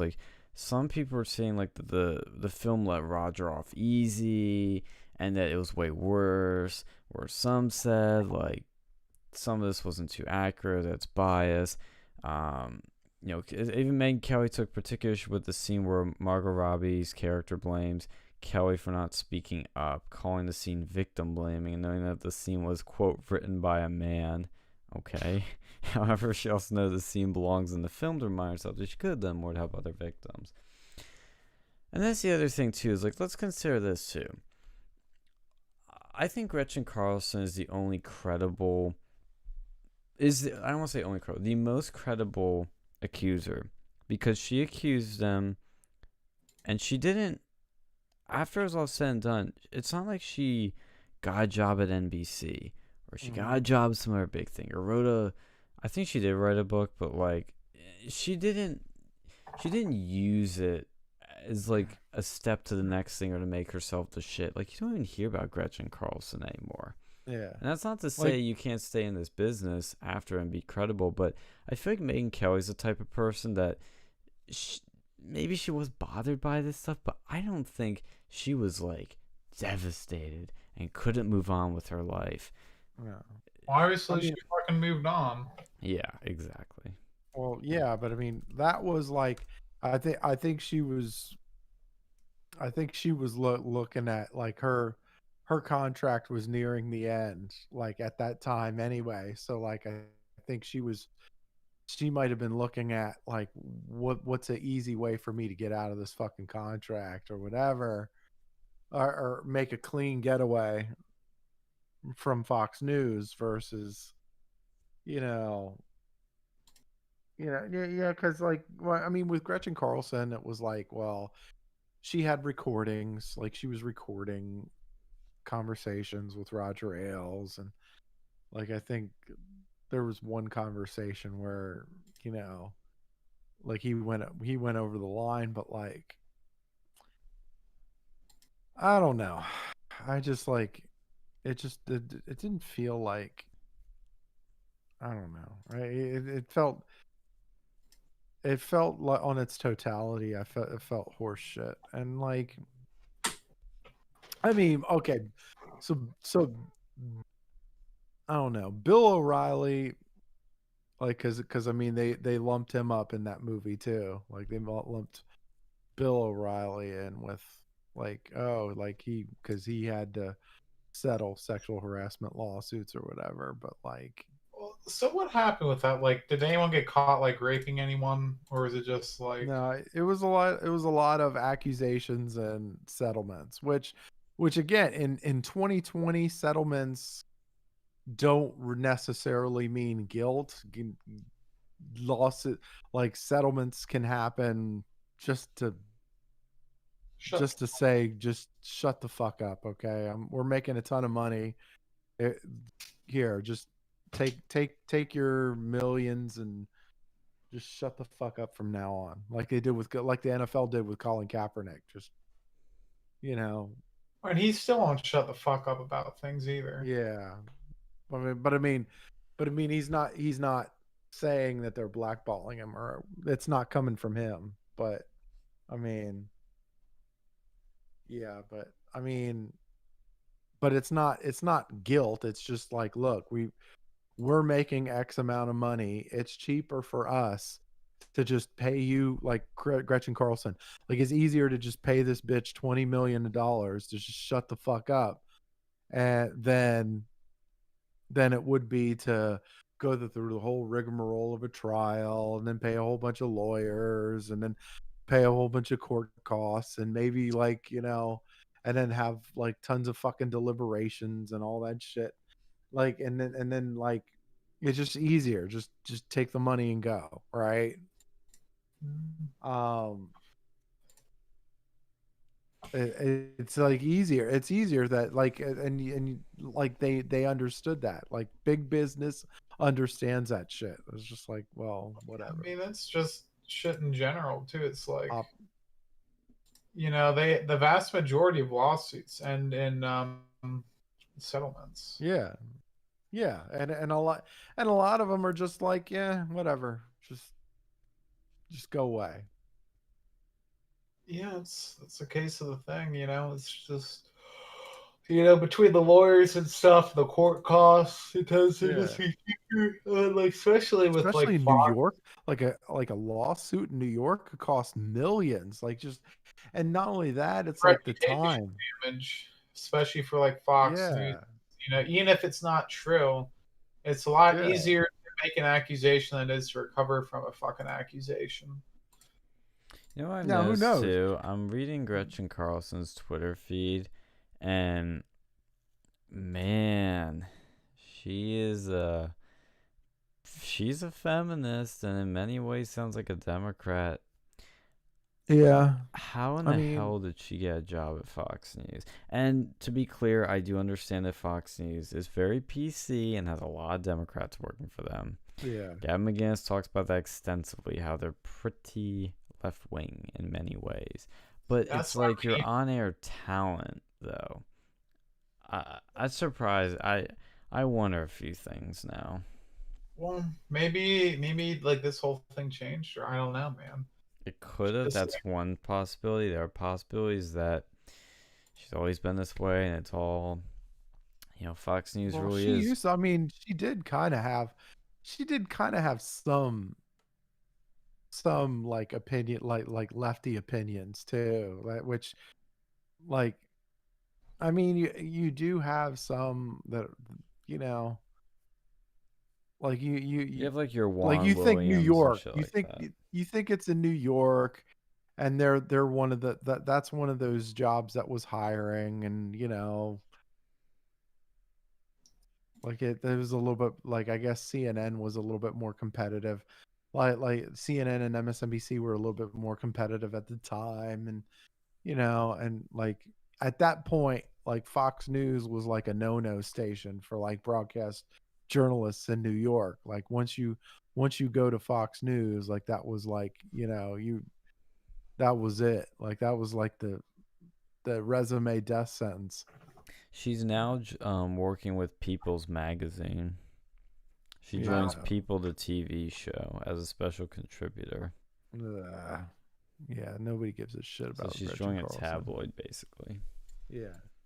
I guess that $20 million goes away quickly or whatever it is. I mean, if you're in Mm-hmm. New York, yeah, it does. But Here's the other thing too. It's like you mentioned about Fox. Like I'm glad that we have things like ONN and stuff, but like OAN. OAN, I, yeah. I heard there was another one or something that Newsmax. Yep. Newsmax arguably has like more. I'm not saying this to demean OAN or anything, 'cause I do like them a lot. But Newsmax technically has like the more, um, you know, um, Well, there's name more. recognition in their lineup. Like they have Michelle Malkin, they have Sean Spicer, they have like quite a few big names. Whereas OAN is more like up and coming people like Jack Posobiec, people that you know on Twitter. And I'm not saying that's to demean them or anything. I'm just saying that Newsmax seems to be in a different category. Well, yeah, I like that though. I like that we can have multiple right wing networks out there. Like I'd love if we have as much right wing networks as we have left wing networks. Exactly. Like I have to go and check see if I can get Newsmax. So at least I have more than just fucking Fox. Because like, I mean, I like Fox and all, but you're right. There is a lot of like lefty bullshit on there Yeah. on occasion. Like I like the Fox Business though. I honestly, the I only don't. people I like on Fox now are Tucker, Ingram, Waters, and Gutfeld. Everybody else, I love Gutfield. He's probably like my favorite guy on there. He's Yeah. fucking funny. yeah. Oh, and Hegseth, because But he's a big Loomer Sports. That's why I like him. But I still kind of like Judge Janine too. oh, But Judge like, Janine's good too. I forgot about her. Yeah. yeah. But other than that, and like that's a good chunk. That's a lot of people. But like, there's your Chris Wallace is still fucking around there. They used to have Shepard Smith. There's all these other people that I just don't care about. I just don't Well, like. Shepard Smith's now with CNBC Dude, now. have you seen the ads for his show? Yeah. Oh my god, so Boy, that's a fucking downgrade. Look, like you see the like you see it. It's basically he just basically sitting on the desk with a screen beside him. It's like very very plain. Like it's very plain looking. You remember Steve Smith's desk, or Shepard Smith, I'm sorry. You remember his news setup at Fox News? It was like all fucking like CGI and like desks all over the place with big screens all over the fucking newsroom, and now he has a desk and a screen. That is his setup now. Like, Get holy fucked. God. Well, see, Like, on these other channels, they should go and start adding like more than just fucking news. Like I know, like Fox, you had like Family Guy and shit. They need to go and start doing their own fucking content. That's not just. I want to go and see more like right wing, like ONN or whatever, or like OAN. OAN or like Newsmax, having like a fucking like right wing animated show. We'll see. Well, Fox has been doing some things like, especially with their Fox Nation streaming service, they've been doing like documentaries or like crime investigation things. Which, and the tricky thing is like balancing your audience with that sort of stuff, because your target audience is like the people that tune want news, and when you try to go into other things, you can start turning people off. And it's such a tricky balance. Like, and I totally agree with you. Like, we need more right wing, like, just culture and media. That's why I like when you, like, I think who does this like the best space that sort of thing is Censor.tv with Gavin, Milo, Loomer, all those people, because they are more of a cultural thing. They don't just do like, this is the news right now. It's, hey, we have a chat show, we review movies, we shoot the shit. It's like we do podcasts, like it's that sort of thing. And by the way, Censor.tv now has a news website, like for news. It's Censor.tv news. It's pretty sweet. Oh, and InfoWars has a new updated website. You see they have a new look? I didn't see that. It's cleaner and sexier now. Well, you know what? Like, I'd love like to fucking have the money to like make a fucking channel, because that, I'd love to go and put like fucking, you'd have like, I really don't like the idea of a 24/7 news cycle. Like that kind of, like a fucking Anchorman was right about that, kind of destroyed the fucking news. I think one maybe even 2 hours of fucking news, one in the morning, one in the evening, and then you have other shit in there. You have your like cultural stuff. Like we need a fucking right wing like late night show. Well, CNN kind of does that. Like when they're on Sundays or Saturdays during like the day or night, they will have their CNN series, like when Anthony Bourdain would eat food in every other country, and when Milo would make a great fucking late night talk show host. I could see like Crowder doing something decent too. He would do good too. Like we were. Milo I was does have his about, late night show on Censor.tv. Yeah, well, yeah, but I mean it's very. I don't know. It looks very. I don't know. The quality, like his personality is always gonna like be awesome to listen to. But I think like Milo would be awesome in like a late night format, like for that. Like I think Crowder would be too, but the Crowder has his own thing, which is really awesome too. But like my lineup, like my late night lineup would probably be Crowder, Kumia, Milo.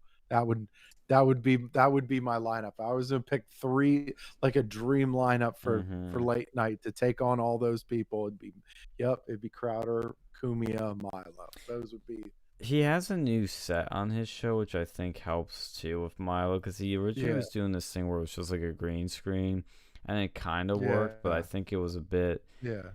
It just didn't feel like it looked cheap. Yeah. It definitely looked cheap. And look, to be fair, they were a pirate ship on a budget.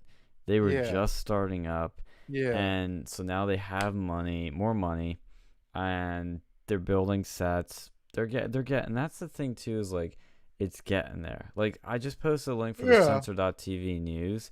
Like look at that. It looks like a legit news site. Yeah. I mean it. Yeah.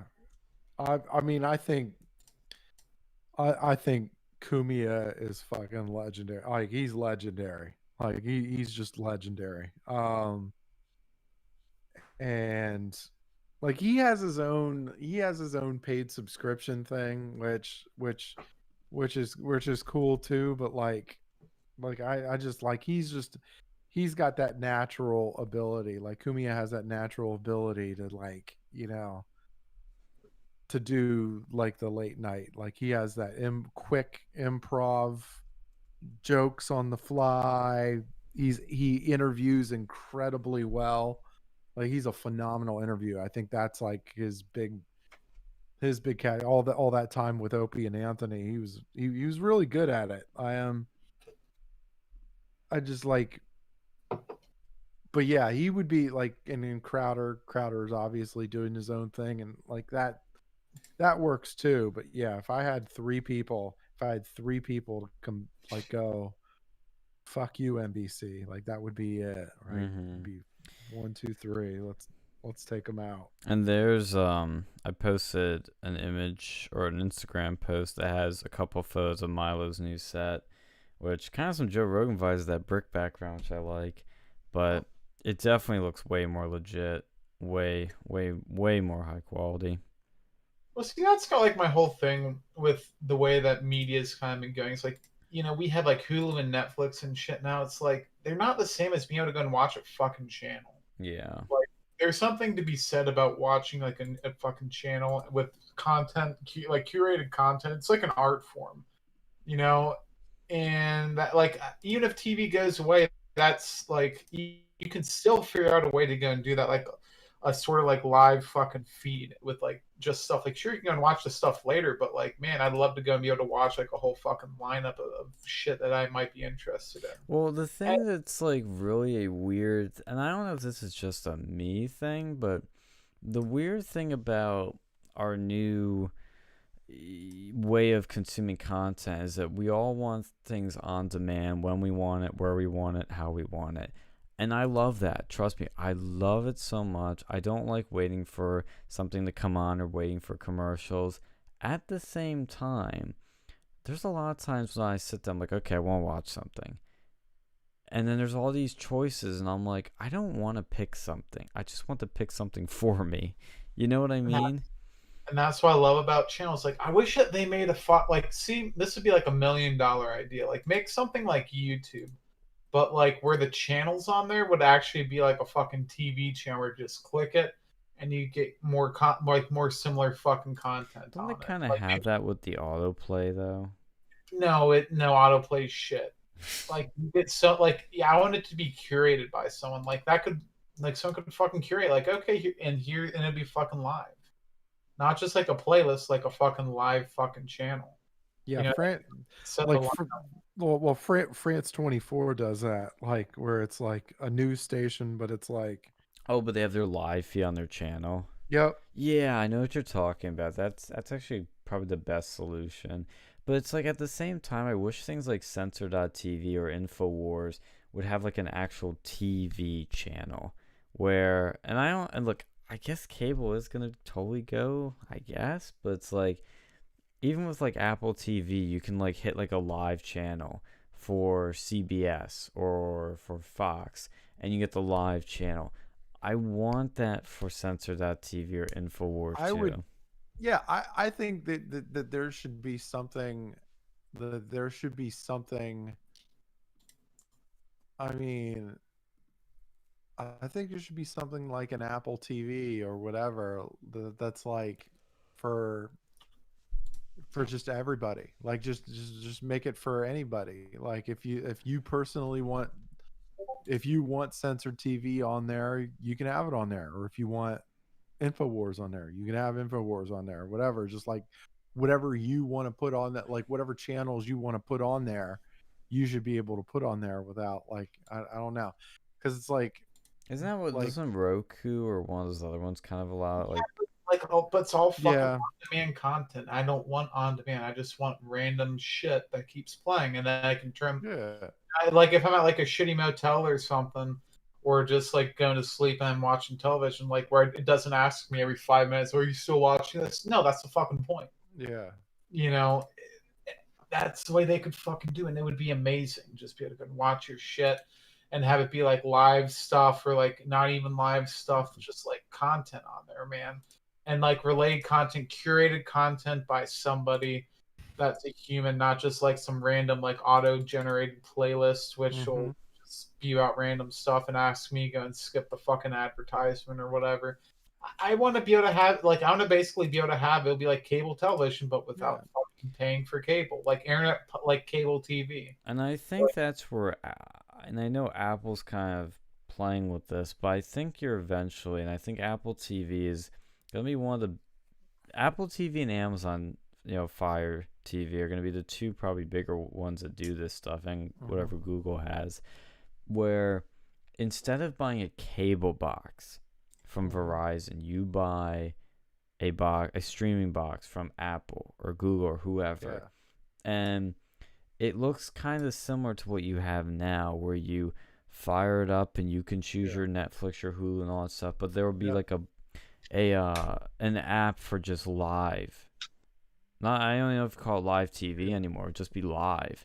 You tap that, stream. And you have all like, let's say your CBS, your NBC, but it also has a live Netflix, a live Hulu, a live Censor.tv. I think that's probably what's going to happen. I think that's the only way you can merge those two worlds, is you have the on-demand. It's like an app screen. You can pick your apps, your on-demand apps, but you pick a live app that has everything live all together. Yeah, I think that'd be cool. Like, and that doesn't have to be live. It just has to be curated content.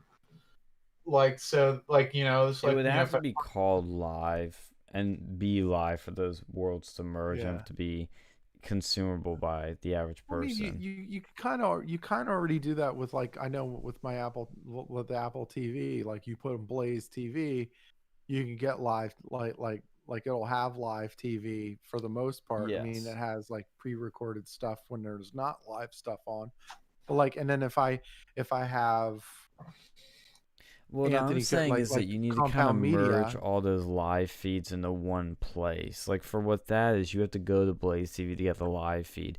But to have all the live feeds in one place, like where like how cable works, we can change channels to change your live feed, basically. Yeah. That's what I'm saying is what I think is the next step. Well, see, I'd love for something like that, but for like user-generated content as well. Yeah. Like if YouTube or some other service like a YouTube could do that, that would be like amazing. Because like that's the thing. Like when I watch like YouTube and shit, it's like you have to go and keep looking after you finish your video. And I'd like to be able to just get rid of a fucking channel.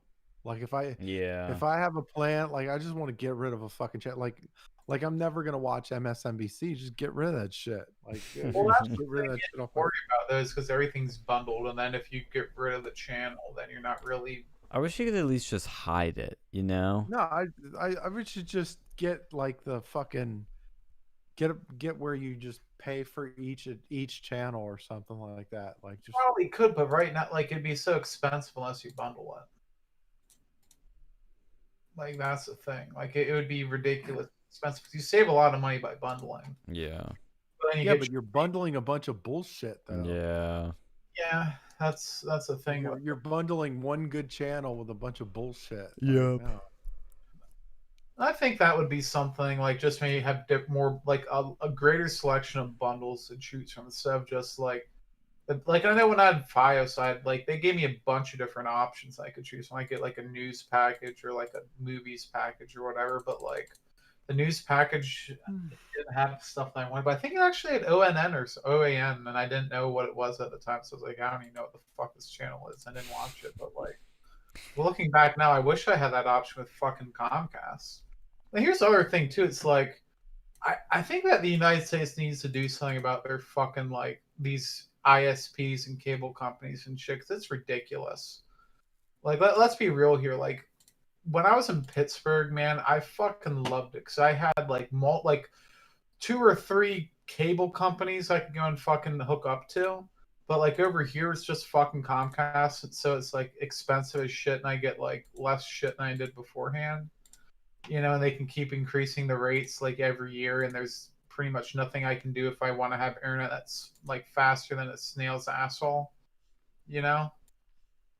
it's kind of like I wish that we had a better option with that stuff, and I don't really know how that would be done, but like, fucking incentivize more fucking choice, because like Verizon's literally like less than a mile away from me, but like I don't think they're expanding anytime soon, so I'm fucked. But like, if you get two of those services, like man, when I was in Pittsburgh, I was paying like $80 a month, like after all their taxes and fees and rentals for the cable box and all that other stuff. And now it's like $140 a month, and it always seems like it's going up. Yeah. Like, I know it's like OAN definitely has has like an old school Fox feel to it too, where you have like young good looking women like oh, in that. I fucking love I love them, but like I can't fucking get it with Comcast. Like, Well, they I have have a free live stream now. to do that. Yeah. Well, that you have to get now. You can enjoy what Cloud TV or some shit. Yeah, like, something I like wanna that. fucking- I want to watch it like a fucking channel, like I watch Yeah. Fox. It's like on the TV, but I fucking can't. Yeah. Yeah, switch Like- that Fios. Or wait, what about Google? I can't switch that files. I just prop that shit up if I Oh, could. I love AT&T. What about the Google fucking Fiber? Dish, Direct TV, don't or have that in my whatever. neighborhood. I have Comcast and Google. Verizon Fios is like a mile away, but they're not gonna fucking come over here unless I Well, can. yeah, Like, move a mile away, Buckaroo. see, that's one of those things when buying a house. Like, I should have. Like, when you go to buy a house, make sure you buy one in a place that Cloud one has TV. access to good internet, and two, if you can, find one with multiple ISPs that are able to be hooked up. Like, you can check that, and I was like, oh, at least I have Comcast, so I can get like broadband. But like, that's not enough. At least Liz Wheeler's doing her own thing with YouTube now. That's Oh kinda- yeah, that's true. pretty cool. Did I break that news to you, or did you find that before me? Yeah, I mean, I think I found it, but I think I don't know. I like it. Like I like her channel now. Well, 'cause why it's did like she all- We are now- leave? I guess her contract was up. She decided to do her own thing.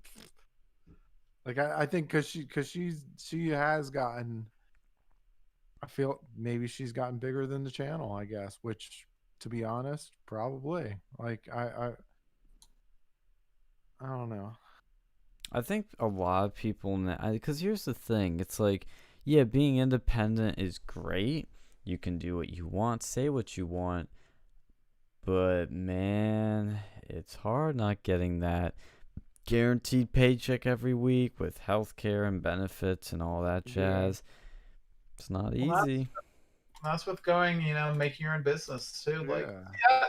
that's the one thing that like that sucks. Like, I love like having healthcare in America, but like, man, there's some times where like if I could be a fucking contractor, do you know how much money I could fucking make?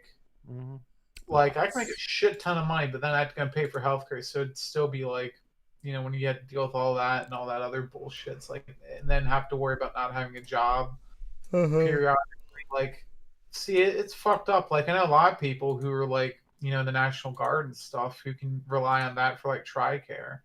But like, if you're not in the National Guard and you're not like, you don't have any other sort of healthcare options, or like a wife or something that has like a fucking job with healthcare, you're fucked. I don't really know how to fix that issue either, because fucking socialism ain't the fucking answer, but I don't know what the fuck is. The other thing too I was gonna mention, I forgot to play this earlier, but play this clip from Rush Limbaugh when he had Trump on. This is awesome. This is just like another this is like a why I love Trump classic moment. Never been done I'll before. play And it Iran for knows everybody. it, and they put on And notice if Iran you knows fuck it, and around they with us, if you do something bad to us, Notice. we are going to do Fuck around with us. things to you that have never been done before. Oh, shit. Mhm. He said on the radio, Iran, if you fuck around with us, you're on notice.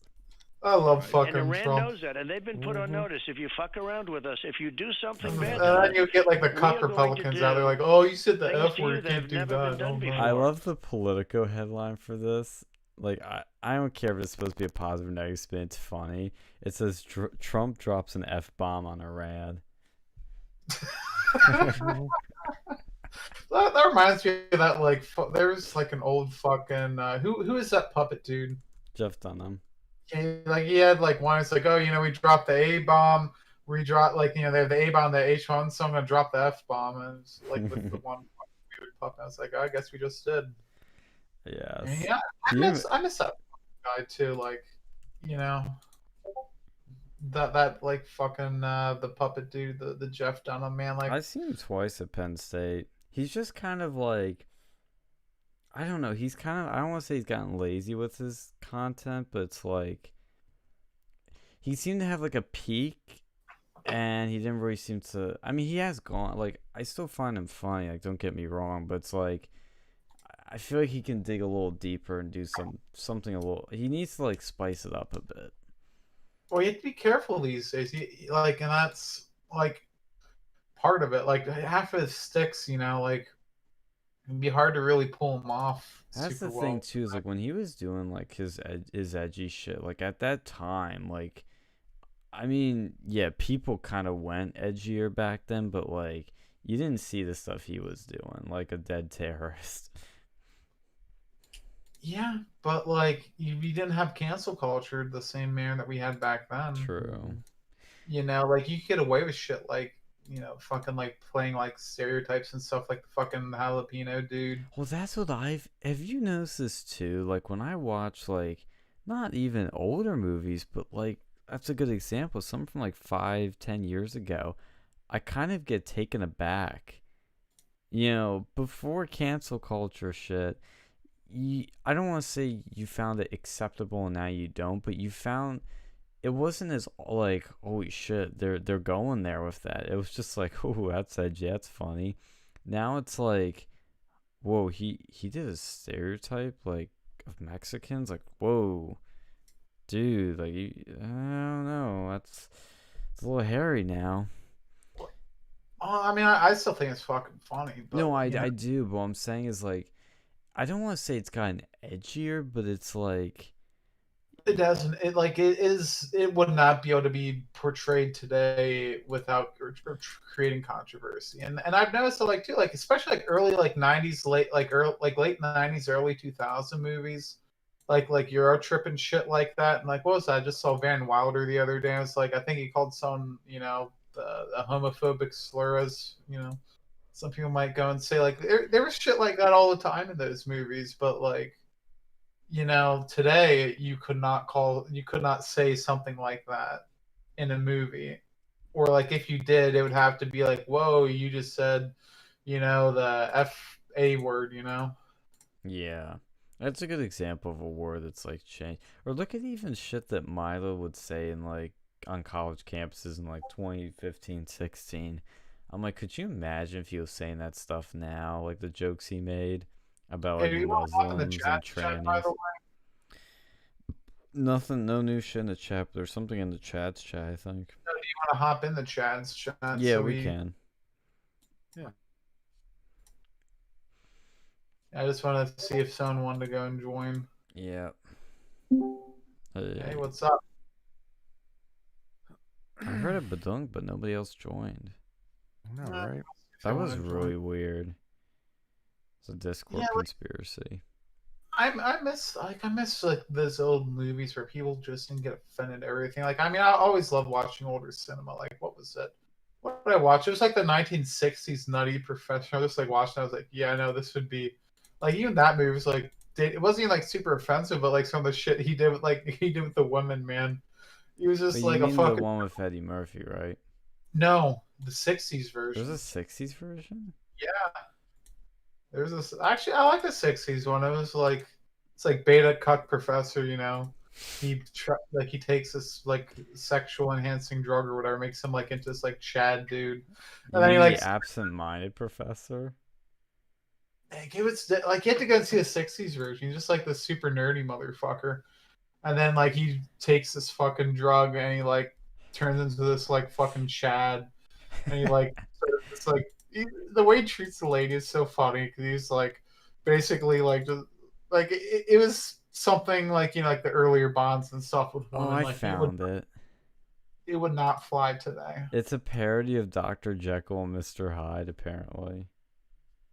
Yeah, like I saw both. Like I like the '60s version because it was like who would they have do They that? had Like Jerry Lewis as the Nutty Professor playing the um the beta, as you'd say. yeah. No, like it was a good movie, but like man, like some of the stuff he did with the fucking women, man, like people would like the feminists would be really pissy about that. Here's a still from it. I'm posting all this in chats now, but it's like I think I mentioned on the show, but like somebody mentioned this, and my dad mentioned it too. In Goldfinger, which is a '60s Bond, with Connery, like there's one scene that just does not age well, especially post Me Too, where it's early in the movie when Bond's at the pool and that's where he first like sees Goldfinger, and he has to like talk to somebody. I think Felix comes up to him and he's like with this chick, and she's like saying something, and he's like, "Move along, dear. It's time for the men to talk." And then you hear a like right on her ass, and it's like, it literally makes me stop and go like, "What?" Like in this one too, it wasn't even like not even just like the '60s, sexism, whatever you want to call it, the chauvinism, but like just somehow like smoking and shit in that movie. It was like, man, I wish I fucking lived in the Have '60s. you seen Mad Men? No, I've never seen You that. want to see a lot of smoking? Watch Mad Yeah, Men. It's yeah, in the that's '60s ad agencies. I still need to see that show because it's right a up my lot of alley. smoking and drinking. Is constant smoking That's the and thing drinking. I like. The thing I like about Netflix is they've done a lot, like especially like if you watch Stranger Things, like they have a lot of that smoking in there. But like they got like bitched at because they're like, oh, you're portraying smoking in this to Ace, and people fucking smoke a lot in the '80s. People would like do that, but like, man, like you just go watch these movies, like even kids' movies and stuff. Like, what was I watched the other day, like Beetlejuice again, and like, man, like for a fucking rated PG movie, there was some stuff like a dude like dropped the F bomb like once or twice. Like, yeah, that wouldn't fly in a PG movie. Like he did like there's some sexual stuff going on, and it's like, what the fuck? Have you seen Mad Men, Phil? Mad Men, yeah, yeah, of course. What'd you think of it? What, Mad Men the show? Yes. Yeah, the lots of drinking, lots of smoking, lots of sexual harassment, lots Mm. of yeah, I mean, Well, I'm saying, what'd and you then they think of the kind of show though, in terms of quality? Like, did you like it, dislike it, love I it? I did I liked it. I liked it for a long time. I think it got sour on like the last season, but I mean, Is that the one with Kevin Spacey? no, No, it's House of Cards. yeah, that's another one that fucking shit the bed in the last two seasons. But I don't know. Like, I mean, that's kind of how shows go nowadays. Like, I don't know. See, I like They it. Like there's a fucking renaissance of like smoking in movies, like at least in the fucking historical. Renaissance of smoking in I movies. feel like Well, like even what was it, the fuck was this uh well, here's the thing with that what too. was what's the one show with Walter White? Breaking Breaking Bad. Bad. Breaking Bad. Yeah, I thought that was like that ending was okay, like that show ending was okay. And then they go and make a fucking movie And I and they fucking hate. ruined it. They ruined it. I don't think it ruined it for me, but it was just such an Well, I think unnecessary movie. people kept finding these bullshit fan theories that like Walter White's really alive, and like it was more like no, he's fucking dead. That was the stupidest theory, because he's clearly dead. He I gets think people shot how like many times, and he's laying there motionless at the end. Motionless. And he's still bleeding. Like he's dead. It's clear. like see, I like Breaking Bad. I thought that was like I mean it probably is one of the best fucking TV series like ever made. And, like it's been called that before. I think it really deserves so. Like in terms of like drama, at least for the most part, there's some shitty episodes in there every once in a while, like the fucking Fly one. But You didn't like the Fly one? Okay, the Fly one is like, when I first saw it, didn't care for it. When I've heard people talk about bits of it more, I kind of get why it's good. And No, it's fucking stupid. I think the stupidest one is still that fucking plane crash. Is the most preposterous thing in the world. I don't know why they put it in that show in the second season. Episode was just a waste of time. Like, oh, we're in a meth lab. We're gonna just waste a whole episode on a fucking fly. like God. Like, I mean, It was supposed to be a time for character development. there was another fucking show that did something like that too. I didn't know if it was like, I don't know if it was a kid show or something, but they had like a fly in there, and I was just thinking that it like gave me PTSD. I forget what the fuck it was, but there was like, I think maybe It's Always Sunny or something. They had like a similar fucking episode. I don't know if they're parodying that, but I remember seeing a fucking fly show. But like, you want to see a good show? Watch like just a fucking good comedy, man. Fucking Always Sunny, man. I love that shit. I love that show too. It's like a human, like a live action fucking South Park. Oh, really? Just the amount of shit that they like fucking have gotten away with, especially like some of the earlier stuff, like, you know. But even their later stuff, it still makes me laugh at some of the stuff they get away with on there. But like, man, I hear so many people talk about It's Always Sunny, but I've just never seen any bit of it. You have to watch that shit. Like, I don't know, like it was fucking funny. Does it actually take place in Philadelphia? It takes place like in a bar in Philly, but I think it's filmed in California. What is but, like what do they do? Like what's the, I don't want to say what the plot is, but like what's the shtick of it? Like, are they just on a new adventure every day? Like, what is it? These guys own a bar in California, or not? Yeah, it's just very Seinfeld-ish. Like, there's just like it's about whatever the fuck is whatever. Like, I mean, they have a surprising amount of continuity with some of these things. yeah. Like, Well, I mean, Seinfeld had some continuity too, but like, I mean, yeah, I think it's, you know, for the most part, it's just, you know, things kind of play into themselves or whatever, but So it's a not. sitcom, basically. yeah, Yeah. I'd say it, but like, it's probably the most like fucking, like they have done some shit in there. Like the first episode's like the gang gets racist, you know. Like they do just like off the wall shit. They Like get to like, the whole first season, like I was surprised. Like they covered like racism, fucking abortion, and like all this other stuff in there. right Like out the gate. yeah, and like, and then they had like Dane DeVito come in the second season. I love his character. He's just like this fucking like asshole dude. Oh, he wasn't in the first season? No, Interesting. it was, they just had each other, and like they that's fun. Like they just do funny shit. They get into like weird fucking stuff. I think as the seasons got on, they kind of had some flanderization of a few of the characters. You know, because like in the first ones, like Charlie, you know, he's kind of an idiot, but like in the other ones, he's like fucking retarded.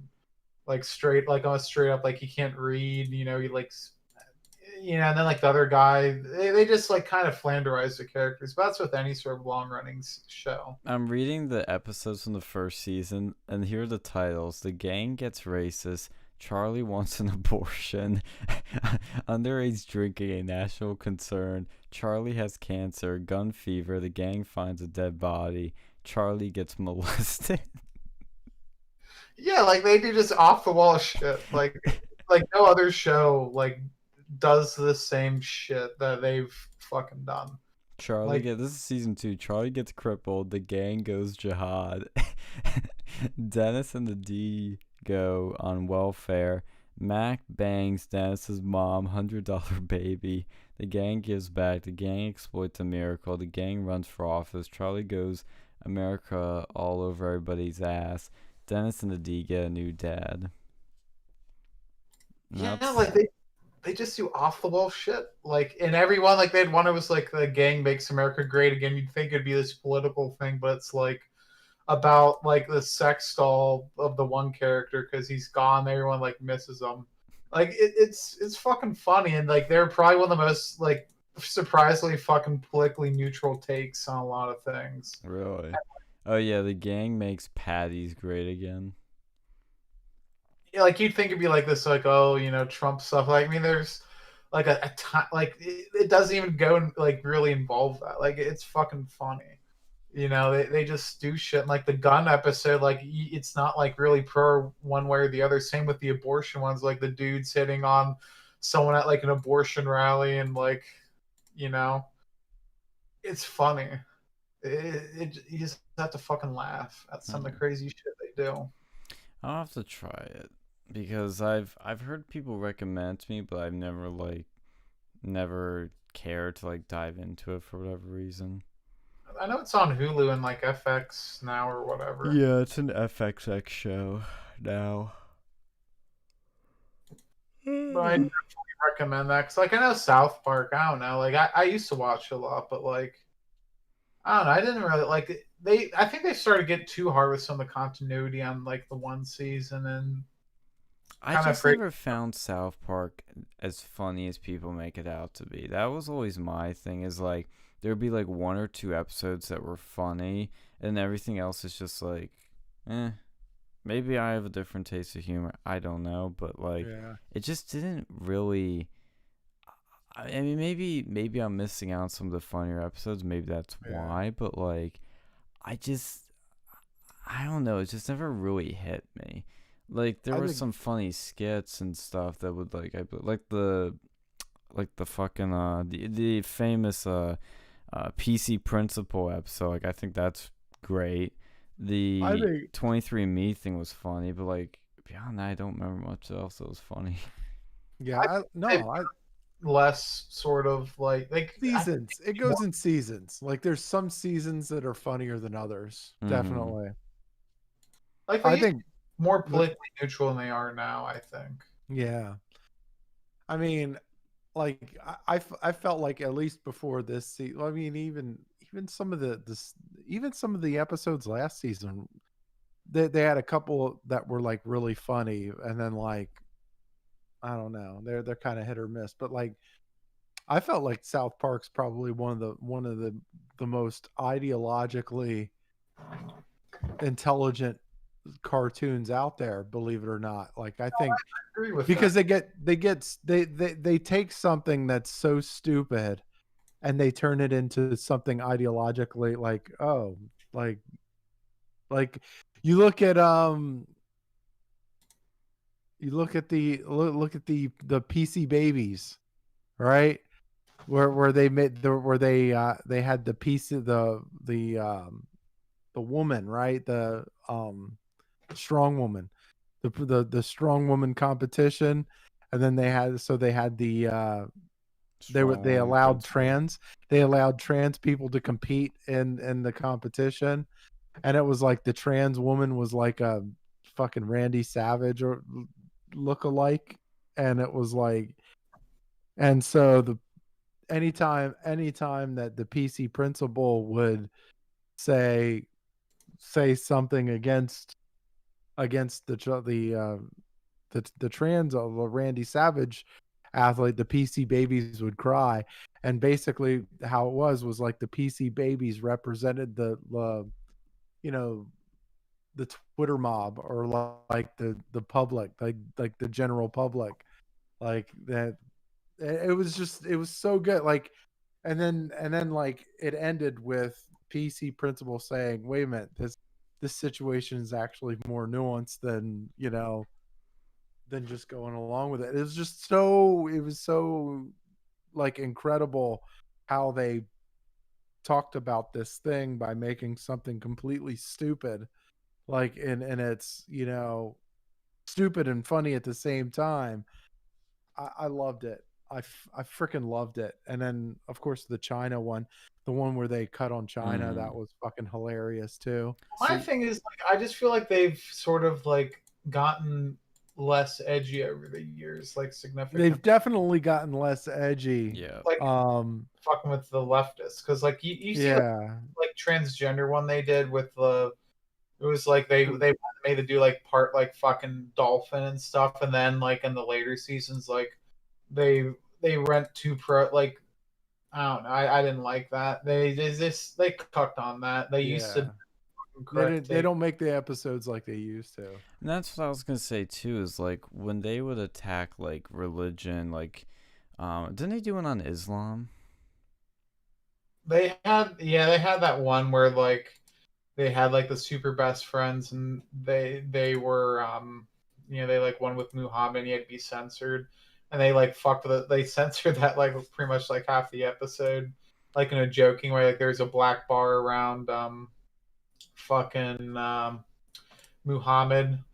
And then they made a fucking play about the Mormons. And like that was Yeah. actually a good play if you ever get a chance to watch like the Book of Mormon. Like I it wasn't made like you didn't have like Cartman stuff in there, but like it was made by the same people, and it was like I'm not a big play sort of guy, but like man, I thought that was fucking funny.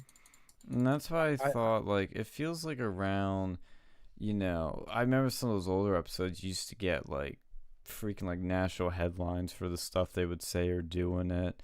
Like I think they say the N word in one of them, like during the Wheel of Fortune like thing. Yeah. I mean, it feels like now they're just like you said, not as edgy, and I understand we're in a different time a lot, but it's like I feel like it's gotta keep pushing that envelope. I think the China episode kind of does that. Yeah. I think PC Principal might. I don't want to say it was the last time they were truly edgy, but like that was at a time when like mainstream culture really wasn't going after that sort of stuff. It would be like your more dissident people. Yeah, it was pretty. I don't know. I liked the China.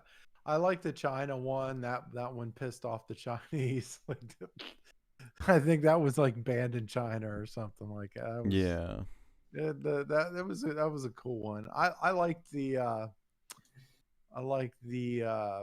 the Guitar Hero one where like it was something so stupid as like these two kids were playing Guitar Hero and they were trying to get 1,000,000 points off of the song, and like so they break up. They break up as a duo, and then so like and it turns into like an actual music like thing with like an actual band, like the one like Stan actually teams up with this other rock musician, and then they're going on tour or whatever, and he gets addicted to like the pink dragon hero, and like you never actually catch the dragon, and it's like like it's supposed to like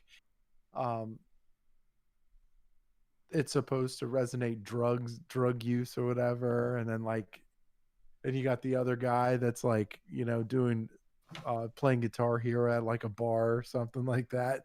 It's like real super ideology. Like it's like, oh, this is like super cool, and then like it's just like it takes these ridiculous issues, it puts ideological context to it, and then it just ends completely funny and stupid. Like I just like that. I love it. I mean, that's part of what I love about South Park, and I know it's kind of tailed off over the last couple of seasons, minus one or two episodes. But like, I don't know. Did you see the pandemic special? I did not. I still have to see that. Apparently, I mean, I'm just reading a headline here, so take it with a grain of salt. It says South Park returns with a pandemic special that savages Trump. An hour-long premiere Wednesday, the long-running Comedy Central series, which typically takes a nihilistic stance, also urged viewers to vote.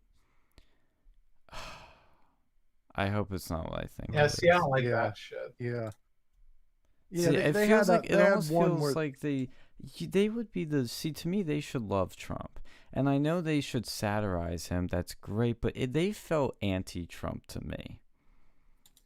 Well, From what I feel I've like seen. that's I feel like that's more of a like probably the network is probably pushing that shit on them, like because like with Parker and Stone, they're actually like they're not very they're very nihilistic like that. I think it was one interview that I was listening to them. They said they don't really like conservatives, but they really hate liberals. Like, That's what they said on Wikipedia, yeah. yeah.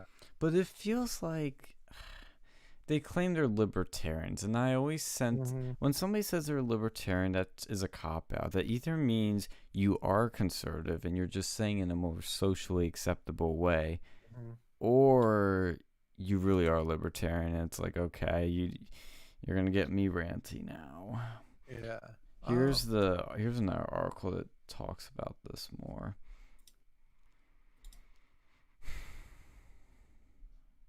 I'm trying to find out how they said the like voting thing. Don't forget to get out and vote, everyone. Mr. Garrison says, breaking the fourth wall. Big election coming up.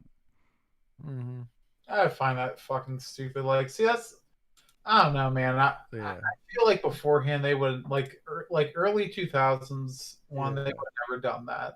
You know, they just fuck around. Well, like, to me, it's like, what's your place to say that? Like, I mean, let's be real. Comedy Central, you know, they're on Comedy Central. Comedy Central's owned by CBS Viacom. They're owned by I mean, there's like, you know, they have to toe some sort of liberal line. Like, well, they used to do that. Like, you know, it used to be pretty much ideologically neutral. Yeah. You know, but like, I don't know. Like, see, they would never do half the stuff over here that they do now. But like, man, it just kind of frustrates me. Like, I wish that they could go back to just like shitting on just like stupid shit instead of like super politically charged statements. Usually it's like, you're right, it's like a nihilistic fucking ending. It's like, oh, you know, but like you have like a turd sandwich and like a douchebag or whatever. That was their like running joke. But it's like they kind of, I feel like they've kind of turned specifically, you know, like with that, urging people to vote. That's just fucking stupid. See, and like this line right here from the recent specials, where they're asking Mr. Garrison, who's like playing Trump, to save the town and stop the pandemic. Mr. Garrison says, "Why would I do that? Stan, this is going to be very difficult for a child to understand, but I made a promise to the American people to get rid of all the Mexicans." It's like, see, those sort of like jokes come off very left wing in my view. Yeah. They do stuff like that. And I feel like, you know, it's kind of happened lately. And I'm not trying to shun South Park a lot because, like, it sounds like they have done great work in those older episodes, but it's just like, I just am getting very tired of seeing these slanted jokes made about Trump. It's like, can somebody just, like, not do that and, like, make jokes about the other side in a poignant and effective way, like Joe Biden like sniffing little girls? Like, couldn't that be a joke? Yeah, it's changed, and I don't know, man. They've gone soft. It just feels like there's nobody that wants to ever like satirize Trump without calling him racist, sexist, like all the typical attacks. Like, there's no voice for like conservatives on any TV channel. Yeah, we need to go and have like a right wing, like something like fucking South Park, and like, you know, I feel like ONN or OAN or whatever could fucking like they could probably get something like that up and running. Well, see, you would need to create something that would, like, this is where the text censorship comes back in. Like, you'd want something that would go viral. Kind of like Jeff Dumb's, you know, Ahmed. Yeah, that's not something that's shown on TV. Well, it was shown on TV of Comedy Central, but, you know, it became an internet sensation, so all the normies saw it. And that's something that, you know, some of these bigger right-wing celebrities were able to do. Like I keep going back to Milo, but he's a good example of somebody that was able to break that paradigm and reach, you know, everyone. Like, everybody knows who he is. If you can reach that point where everybody knows who or what you are, you did it. The problem now is, like, before you even get to that phase, you're going to be banned on Twitter, banned on YouTube, banned on everything, and you're just going to be in, like, niche corners that the normies will never reach. Well, see, that's why we need like OAN to go and take like the fucking. The problem is not enough normies like watch OAN. Like, if you got on Fox, that'd be maybe a different story. It's not gonna happen though. Well, that's why there's the only other route is to get earned media. Is you're on your pirate ship but everybody's talking about you, you know? It's like let's say you made this video, it's super edgy, people are talking about it, and it gets trending on Twitter. Maybe you're banned on Twitter, but if you get trending on Twitter, you break the conditioning, for lack of a better term. And then it starts being talked about on Fox or on CNN and all these things, you know, and that's kind of the way I guess you can break it, is to go viral. Like, at least on OAN though, like you would at least have some channel where you couldn't really get deplatformed as easily, like somewhere where you could go to watch, and that could even help out OAN by getting more people, like if they can't find on YouTube or whatever, go over there. Be like a fucking like Halo. Yeah, and that's the thing I think, you know, it's kind of like, for example, remember when there's that OAN report, Channel Rion, who, number one, is good looking, and number two is an OAN reporter who's up and coming, and not many people know her name, but she made a name for herself by being the most vocally, basically pro-Trump person at these press briefings during the White House pandemic briefings. Even though a lot of people watching those briefings weren't watching on OAN, they learned about her through them. You know, it kind of is like you break that conditioning. Yeah, well, that's why I feel that, you know, if we could do that with Trump, or not Trump, like with a cartoon or something, it'd be helpful, because like all these cartoons are they're all heavily like left wing. Yeah. Like they're all left wing in some capacity. Like even South Park's getting more left. You know, they're cucking with like all this stuff, like the trannies and whatnot. You know, they used to never do. They did the opposite of it, and they just changed their tune because it's, you know, the current year. We need to go and have someone just fucking won't. They'll just be like honest. They'll go and call shit out. Like, we don't have that. Yeah. That's my problem, is like you don't have anybody that's like not cucked. Every bit of entertainment has gotten cucked. But like with at least that would be a channel that could host that content, because, you know, it's already their own channel. They can put whatever the fuck they want on there for the most part. Like, as long as you don't go like just straight up like legitimately fucking racist, but like, you know, you could put pretty much anything other than that on there. Well, you know who's a good example of somebody that, and I'm literally saying his phrase, breaking the conditioning, is Alex Jones. He is able to, even though he's the most censored and banned person, he can still get trending on Twitter every like couple of weeks or every like couple times a month, because he does some viral clip that people share around of him doing something funny. You know, it's like there's a way to sort of break through the censorship like that. Yeah, and I like that, but like, man, I just wish we had that with like fucking cartoons and shit too. It's like, Oh yeah. You know, we don't. Like, the edgiest stuff you have now, it probably is fucking like South Park or whatever in terms of cartoons. Like, there's, you know, I'm sure there's right wing animators out there. Like, I mean, I know they have a few of them, but like, you know, it doesn't fucking get viral. Speaking of, remember when Alex Jones got pulled over for drunk driving? Yeah. It says Texas prosecutors dropped drunk driving charges against Alex Jones. They fucking tested him, and he didn't test positive. Yeah, Milo was talking about how bullshit it was, so thankfully the info warrior pulled through. Yeah, it's a fucking political hit job. It's like when they got like MLK for like driving 1 mile over the speed limit. You know, it's like, it's just a fucking political hit piece. Did you see our boy Jacob Wool? Yeah. He got some mugshot photos. He's just smiling. You know what he did too? He took his mugshot photo and he made it his profile picture on fucking Telegram. God, he's such a fucking troll, man. I know, I love him for it. I'm glad we got to interview that guy. I know, yeah, before we got fucking like arrested. Yeah, like for a channel that has like less than 1,000 subscribers, you've gotten some pretty good interviews. I know. Like, you know, people fucking subscribe. You know, you can't do this shit forever. You know, for peanuts. Oh my god, this is funny too. I didn't know about this one.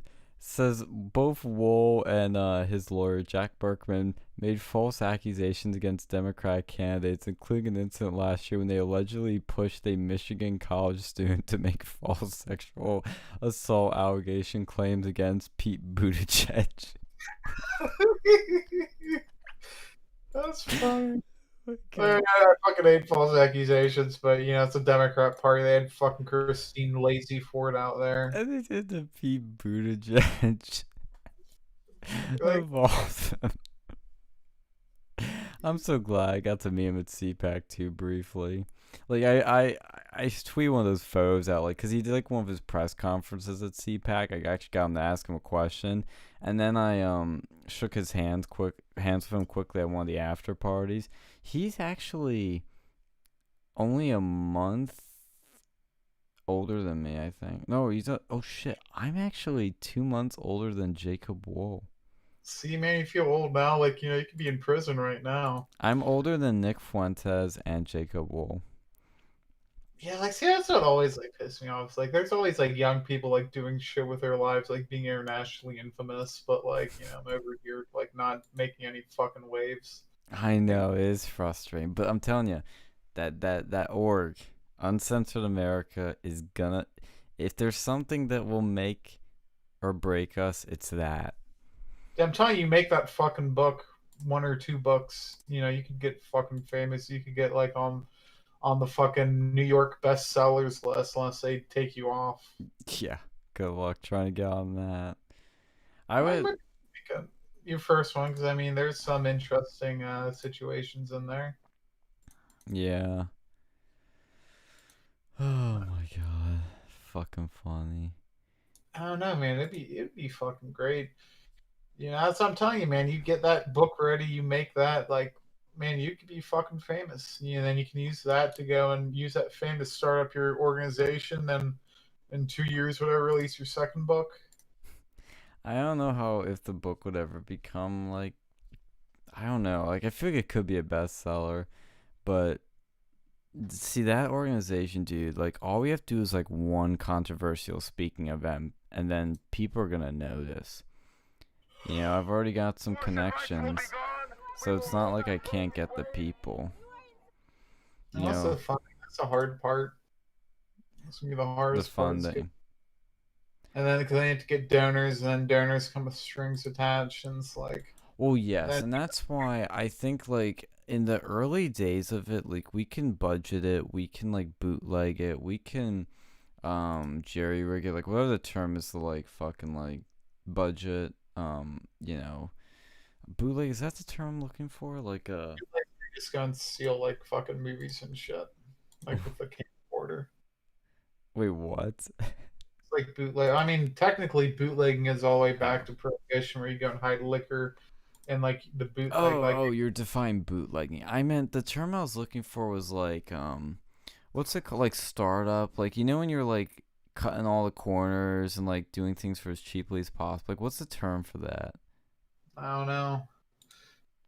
Just being cheap.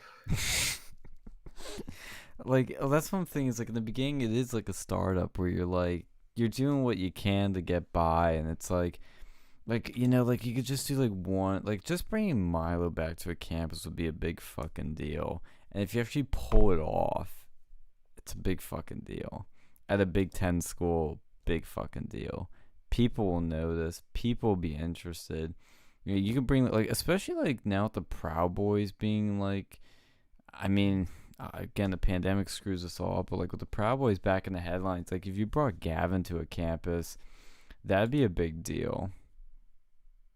Like literally all the headlines would read controversial Proud Boys founder coming to campus. Yeah, I bet they'd have more protesters than when they brought an actual domestic terrorist to campus. Literally. Yeah, that's what's fucking amazing. Like, no one gave a shit. Like, I mean, there was like an article or something, but like, really, I didn't see protesting at that event. There's nothing, like, no one actually cared.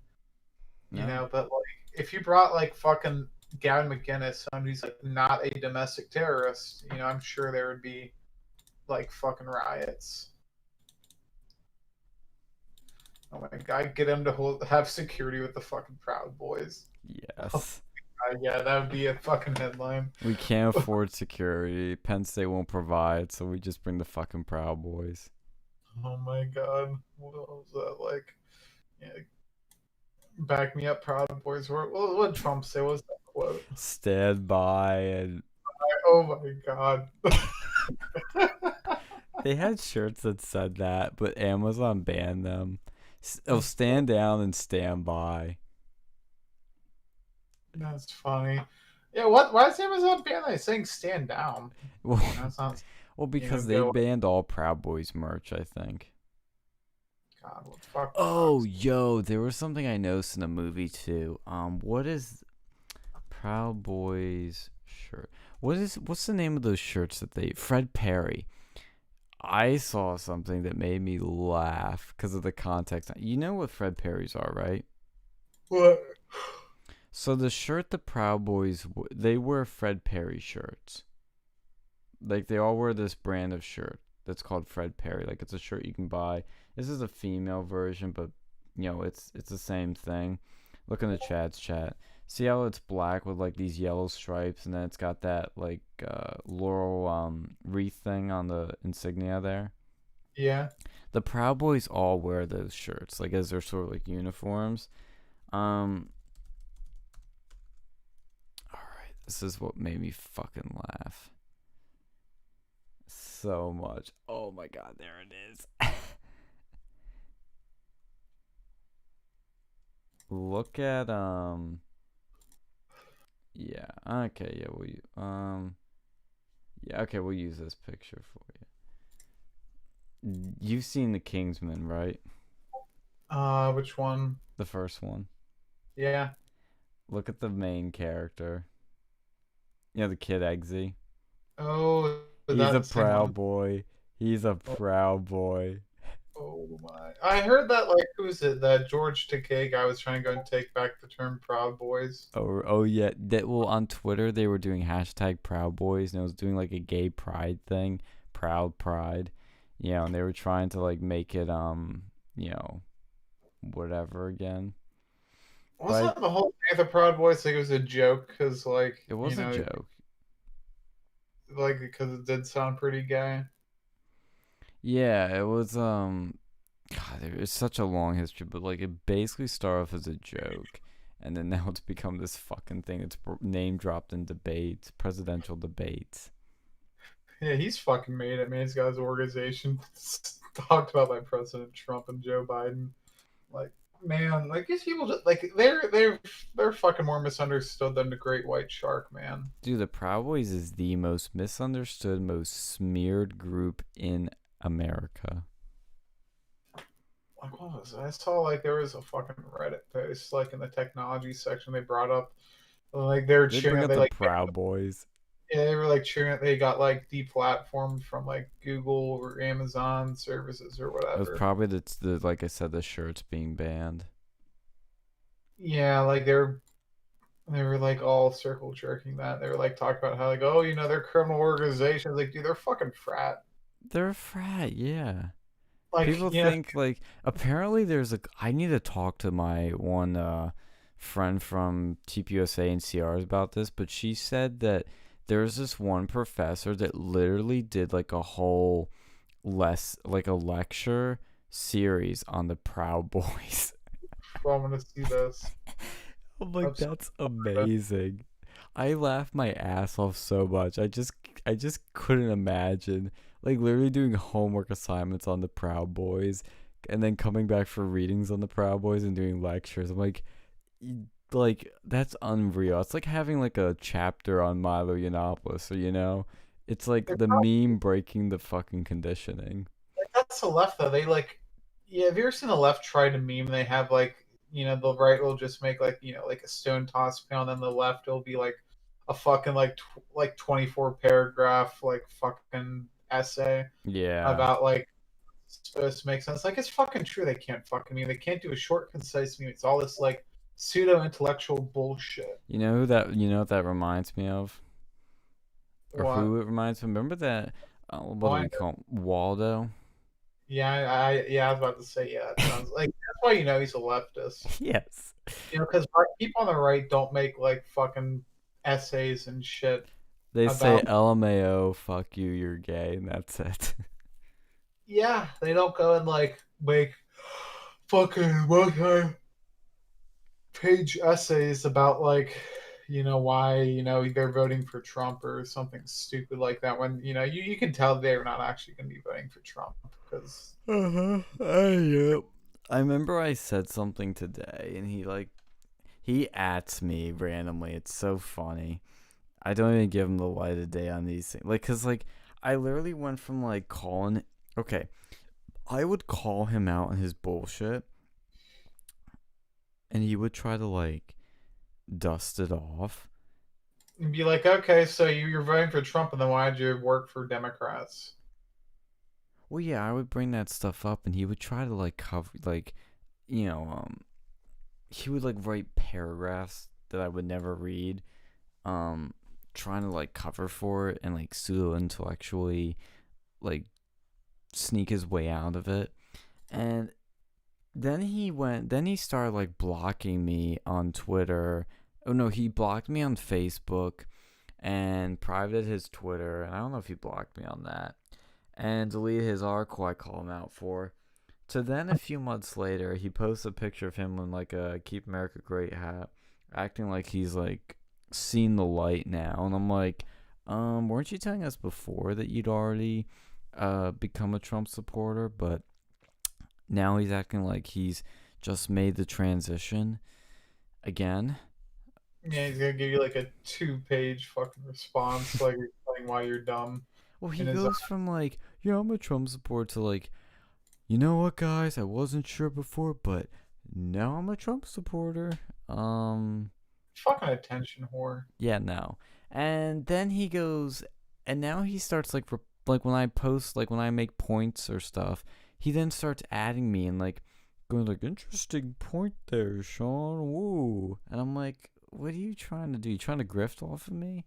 Maybe that's it. He's trying to grift off of me.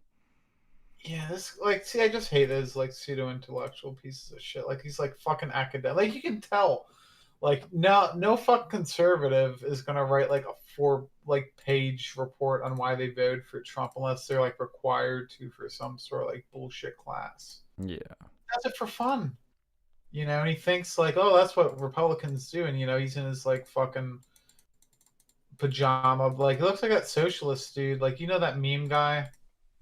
Like the dude in the fucking pajamas, like Oh yeah, the cuck dude. yeah, he looks exactly like that dude. He does.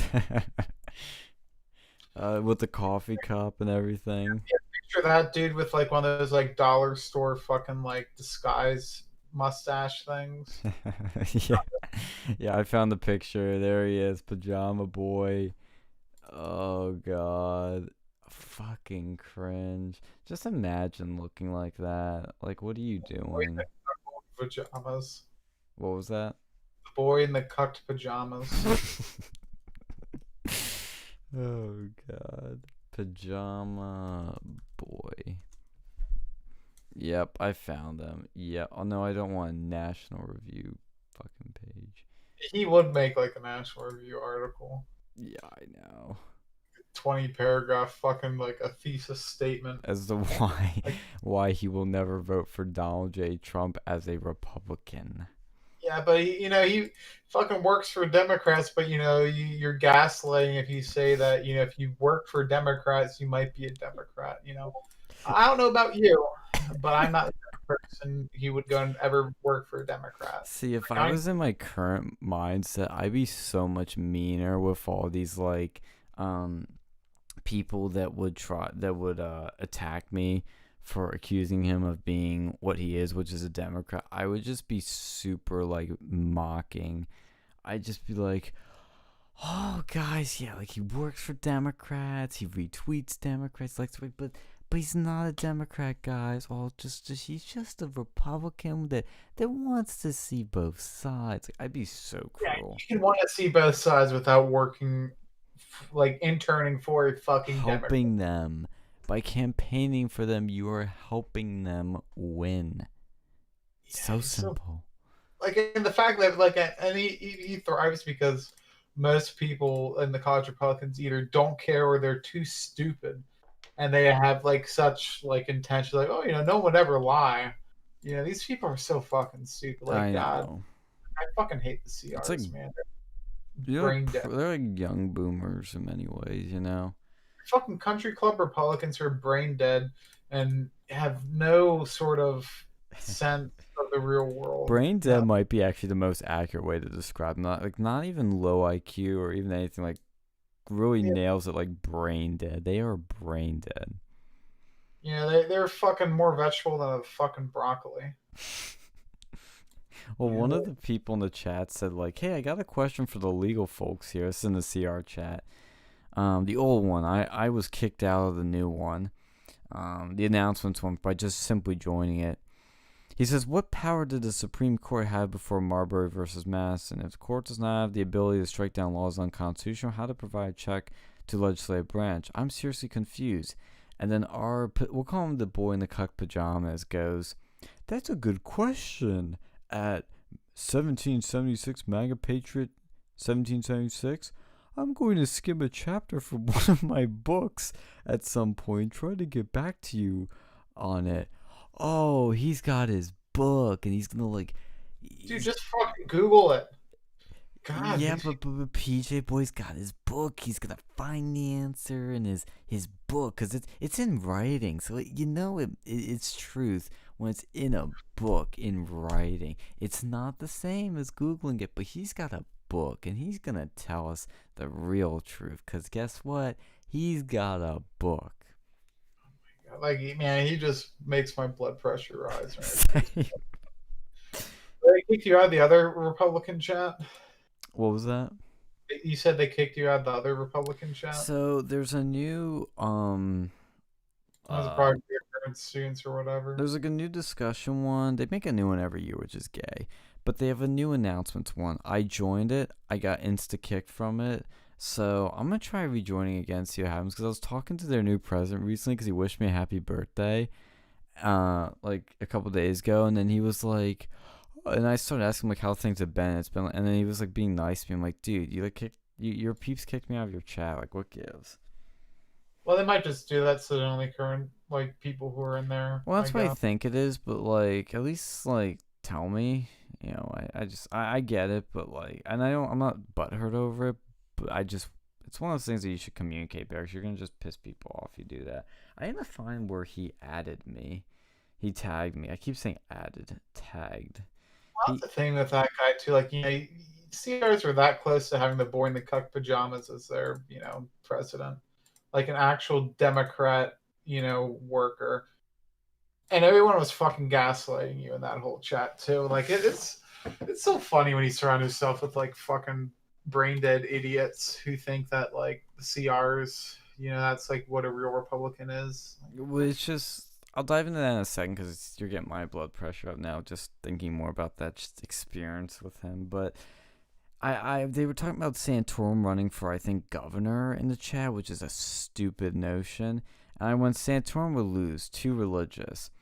And then boy in the cuck pajamas goes, made an interesting point at Sean, the ex-TPUSA socialist conspiracy theorist. That's my name because I was mocking the people gaslighting me. Paradoxically, he has also famously made some very liberal attacks against Trump on CNN, so that could also harm his candidacy. Not sure what his relationship with the GOP is like. But he always makes these like sort of like milquetoast, non-confrontational comments. Like, you made an interesting point. Oh, did I? Did I, sir? I made an interesting point. Oh. The thing with that dude's like a fucking paragraph. Oh, yeah, that's actually interesting. You see over here, we got this. I'm going to pull out my book and fact check that. I have a whole library of them here. Yeah, I'm lucky I was not in the CR, so that dude, I would have got like fucking. I would have fucking got kicked out, whatever chat. Banned from the CRs, because I would raise hell about that motherfucker. Me too. I did my I was careful about so I wouldn't get kicked, so I could like drop red pills like crumbs, and people would just have to pick them up and like slowly find their way to the black pill. But it's like the shitting disease. What was that? Did he say like Crohn's disease? What? Like dropping red curls like I Crohn's said disease? red pills. Oh. I said dropping red pills like breadcrumbs to lead you to the black pill.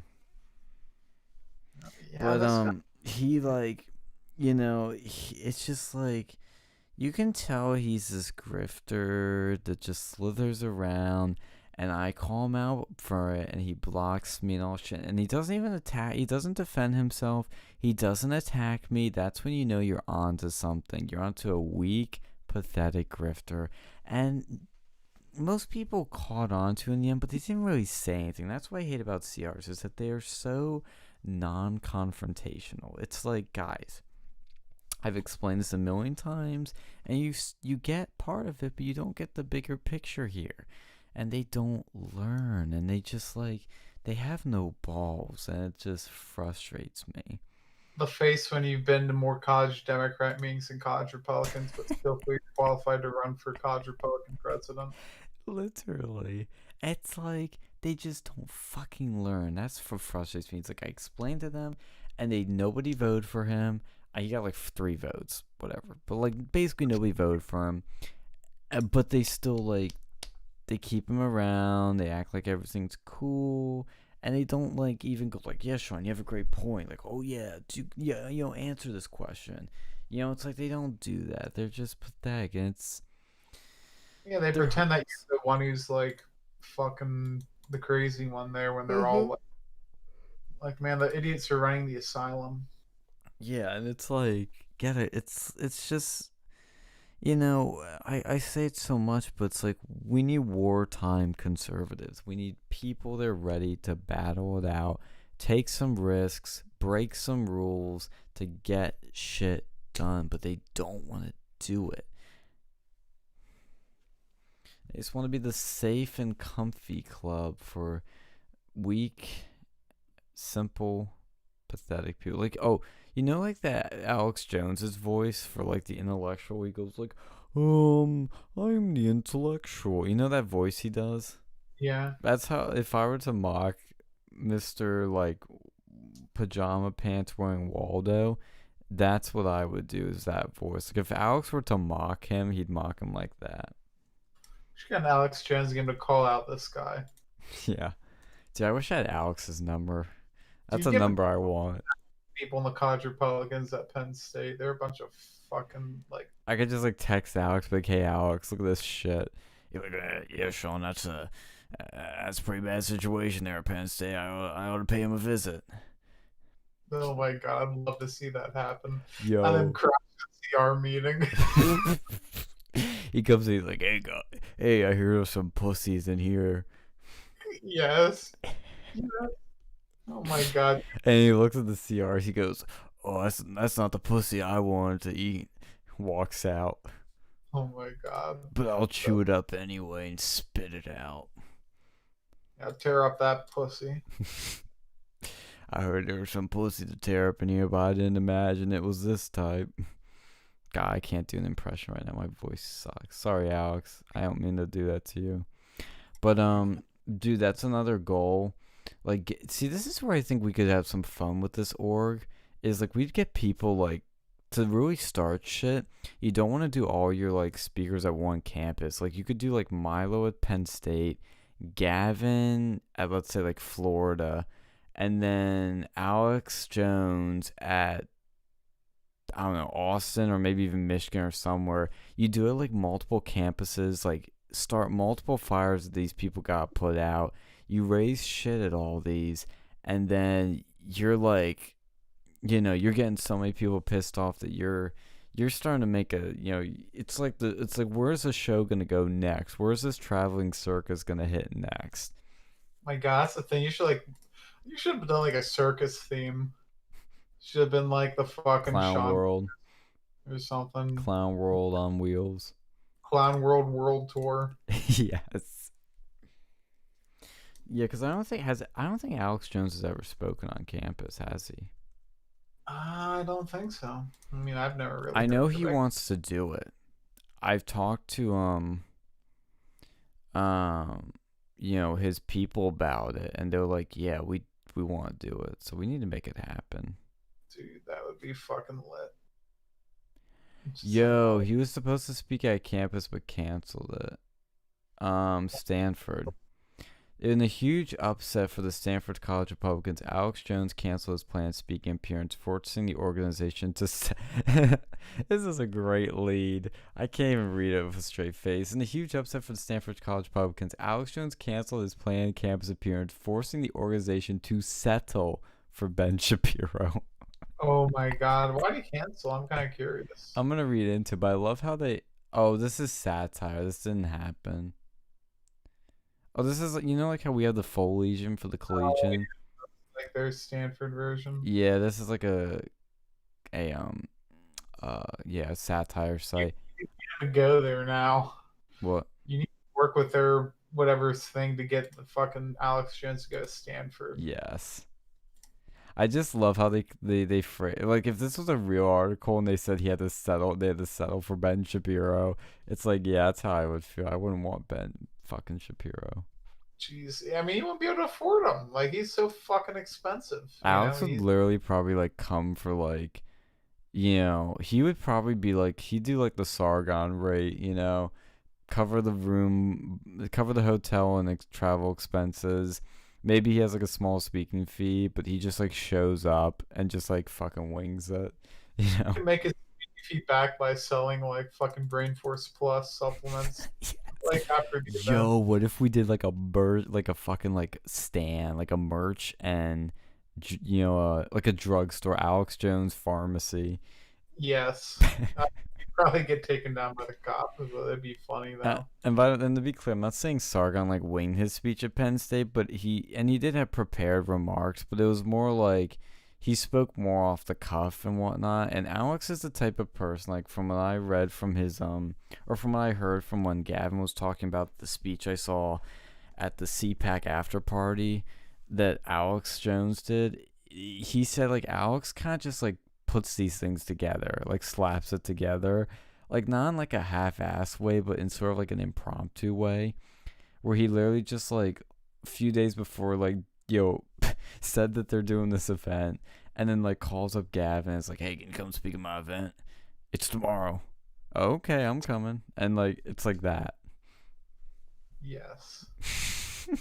You need to get him to go over there now. Like you need to get some people to go to Penn State and all these other places and just like Start man, shit. fucking Clown World country tour. Well, see, and that's the thing I think that would be we have potential to do. Maybe we should talk about this off air. Let's not give away our ideas, but like, you could really start some shit in a good way because nobody's doing this, and I mean, that's where the key is. If anyone else would be willing to try that, go the fuck ahead, but everyone's too pussy.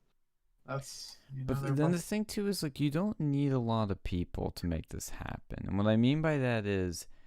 You just need a couple people to start the club, and then your attendees will come, your volunteers will come to help out, but the people on paper, you just need a few of them, just a handful, less than 5. And some of these might not require advisors, like Penn State does. Yeah, that's true. That'd be easier. Like you need to go and start targeting those branch campuses, man. Well, I think maybe. You get a lot more conservatives at those branch campuses. But you want to have a bigger splash. You want the big protests. You want the big crowds. You want the big attendee numbers. You want the big auditoriums. You start like your orgs, like chapters over there, and then like bring a bus to bring them to Bus them in. Yeah, bring in supporters, go and like fill up your quota numbers or whatever. Well, yeah, and that's what we're even planning to do with our one speaking event that should happen, was that we would go to York, or not York, what's it called, Altoona, Harrisburg, and put flyers up and get people from there. That's what you gotta do. Alex Jones campus safety. What is this? Probably like another Foliesian article. Oh, that's a different Alex Jones. Oh yeah, that's probably a common name. Alex Jones campus tour. That's what I'm talking about. College rejects applicant for following Alex Jones on Twitter. What? That's insane. Yeah, where's... Yeah, what the fuck? What college is this? Here,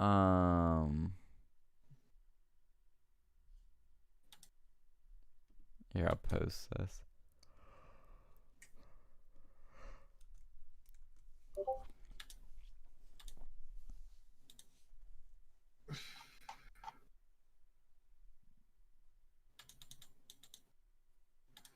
Yeah, that's ridiculous. It just said prestigious college. They didn't say which one. Probably like Harvard or whatever. They're a bunch of fucking cucks. Like, see, I don't fucking trust those Ivy League schools like at all. Like, they've lost any sort of trust that I had, or like, believe it's anything more than a political fucking shit show. Mm-hmm. Based on how cuck they are, it's like, just banning people based off of like people they follow or like their political beliefs, and like allowing people in, like the one dude. Who was that? The dude who was like in that fucking like shooting and got shot up. What school is it? Harvard or whatever, where they had like the kid who the anti-gun one. Oh, David Hogg. Yeah, and he wasn't even like that great of a student, but then they had like the other guy who actually was a good student, but because he said some shit, they didn't let him in. What the fuck is that? I'm on the ADL's website on Alex Jones. It says Jones's conspiracy theories have resulted in real-world acts of violence and harassment. Oh god, the fucking Anti-Defamation League is just such a piece of shit. They're trying to tie him to Pizzagate and saying like, oh, he was one of the leading propagators of Pizzagate hoax, which led to a guy going into combat ping pong with a gun. Well, by that logic, couldn't you say that CNN led to that guy shooting at that like ball game with the? Yeah, you could. Yeah, but they're never gonna make that leap. Jones's on-air persona is not demonstrably anti-Semitic, but he has featured anti-Semitic guests on his show. Yeah, and he like.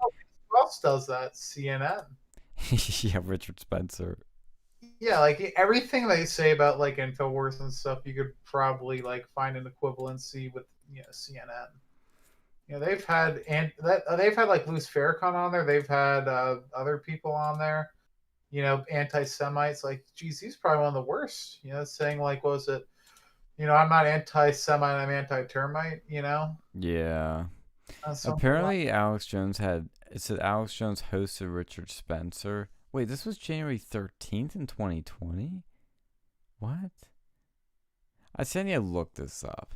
They're claiming he hosted Richard Spencer on his show, I guess, but the joke too is like Alex Jones he's kind of like Joe Rogan, but even more, where he has anybody on. Like, I mean, anybody. He had David Duke on once, and he viciously disagreed with him. Oh, I had slipped there. Viciously disagreed with him. So does that mean, according to the ADL's definition, that Alex Jones lets anti-Semites on his show? Well, by that logic, what has Alex Jones done that CNN hasn't? Alex Jones has been banned from several social media platforms for spreading violent, bigoted conspiracy theories. He maintains a significant audience. Yes, he does. Fucking info warriors live on. Let's look up this Richard Spencer thing, then we're going to close this out because I'm getting tired. I need to lay down. I feel that. Oh, and what's the first headline here? Alex Jones debates white nationalist Richard Spencer. I guess you can't debate people now. Not allowed to do that on your show.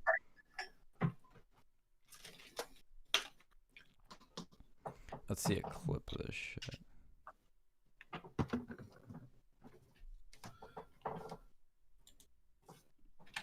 Oh, but you can't find it because it's fucking buried. I guess I gotta go to band.video. Oh, I found it. Richard Spencer and Alex Jones full interview. Okay, so Richard Spencer, I'm not going to go over your whole bio, that'll take a while, but he's the president of the National Policy Institute and director of Washington Summit Publishers. And though banned in the UK and from most social networks, he can still be found on Twitter and YouTube at Richard Spencer on Twitter and on YouTube at MPI/Radix. So thanks for joining us. I appreciate the fact that you'll actually come on here, even though we disagree about a lot of stuff. Give me your current view of President Trump from a white nationalist perspective and why you're angry with Trump. And is he not Alex even acknowledges your he's a Fuhrer white anymore? nationalist. Well, he was never Yeah, he a debated leader. someone, like, But I don't think I need to fuck's talk wrong with about debating Trump from people? a white nationalist perspective. I think I could talk about Trump from a Mr. basic Spencer American looks so nationalist, gay. even conservative perspective. He has failed to deliver He's got on this like, the oh my god, he's got keystone kind of a Hitler promises stash of his going. 2016 campaign. There But is Alex no Jones wall. or Richard Spencer. Immigration Spencer. restriction is not going to be in the He would cards. do that. His policies yeah, on I don't know, like, healthcare people and fucking many follow other Richard things are Spencer, absolutely like, incoherent. What the more we you hear about have that been guy, the getting more- has been in domestically the Paul Ryan agenda of Types of No, visas. that's not a Hitler mustache. it's a his mustache. base It could supporters voted approach for one. It could approach one. No, that's just literally a mustache. That's It like a is true fucking that he's- 70s. But look at his hair though. Like you look at that and you look at the mustache, you get some Could be. Hitler vibes. Types of Well, visas yeah, but for that's skilled the fucking workers. mustache is and then he literally like a hasn't, fucking done that. 70s for mustache. dumb immigrants to It's smart like I immigrants, used to to have be a fucking frank. mustache It is that looked smart more like that. immigrants That's who like are fucking Mexican mustache. taking middle-class Not jobs fucking- who are the Ironic. That's Smart just immi- like a fucking lazy boy mustache. filling that up the made universities. IQ of North America go up. Like, I third- mean, call out Richard Spencer where you will, that's fine, but like, that's not a fucking Hitler stash. No, I know, but I'm just saying it kind of reminds me of Man's one. But it's not. It's Oh like yeah, literally- because that's for the Hitler one's like just a little thing in the middle. Yeah, this is just like a fucking 70s mustache. Porn star, 70s porn star mustache. Here. Okay, I'd be like a gay, like he looks Well, like a gay say that porn again, I'm star sorry. now I think about it. Smart immigrants are what built It's a America. pretty boy. I Oh, agree yeah. to a very large extent. Right in the About white it. supremacy Sure, hole. I agree that Wow, Alex I'd be disagrees killed because vocally it's a been made lot a during race-based this. system. I'm gonna have to go get in the Aryan wing of the prison, but if I didn't, I'd be killed because Wait, it's he's a been made a fucking race-based grifter. system. He's like, see, I agree. that guy's a fucking grifter. See, Like, that's not to out- be honest the reason. If I'm almost surprised he actually added Richard Spencer on because one, it's suspected he's a Fed, and two, it's because like I don't know. I don't know why.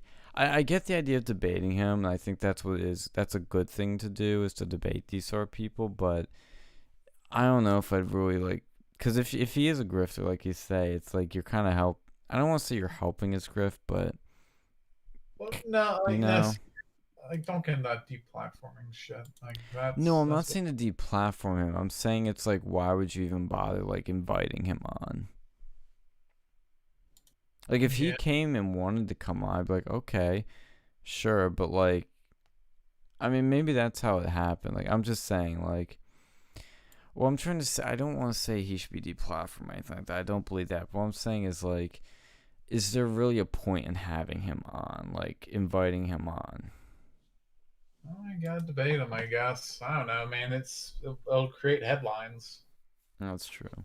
I mean, yeah, actually, you know, I'm just working this out in my head. I think actually, yeah, if you're gonna do it in this form, I think it's fine. You know, I think it's fine. Especially since he's had David Duke on before, it's like this is like nothing compared to that. Well, yeah, and then guess who else had all these people on before? CNN. Yeah, and like no one bats an eye when CNN does That's it. But true. And like- that's the thing too, is like I forget that like Alex debated David Duke, and it's literally no different than any other. I think because you think of like CNN or all these other established brands, you think of them as journalists like interviewing or debating somebody, but you don't put that same prism on here. But that's it should be the same rules applied. So yeah, I actually go, I'm gonna mend what I said earlier and just should be allowed to have David Duke, Spencer on, and they should come on. You should debate them, and that's the end of it. yeah, no, I agree. You should be able to debate whoever the fuck you want. Like, get the crazy people on there. If like CNN can do it, I don't see why Alex Jones can't. That's sort of my thing. It's like, they're both fucking journalists. But people don't consider Alex Jones a journalist because they don't like him. Yeah. That's sort of and then like you have to treat him like that 'cause that's what the fuck he is. He's trying to be a fucking journalist the best he can. I mean, it's a little bit hard now that everyone's trying to deplatform him, but and Sargon fucking debated Richard Spencer. Like, the truth is, That's true.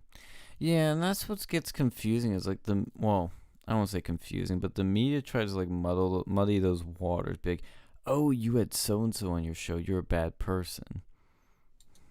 But they literally do the same thing themselves. Yeah. Like they've had all sorts of like terrible. So much popularity. that was my next question. What do you think of Donald Trump? Yeah, they've had School choice. fucking Richard Spencer Sort on of- more times He was- than we all Alex Jones has.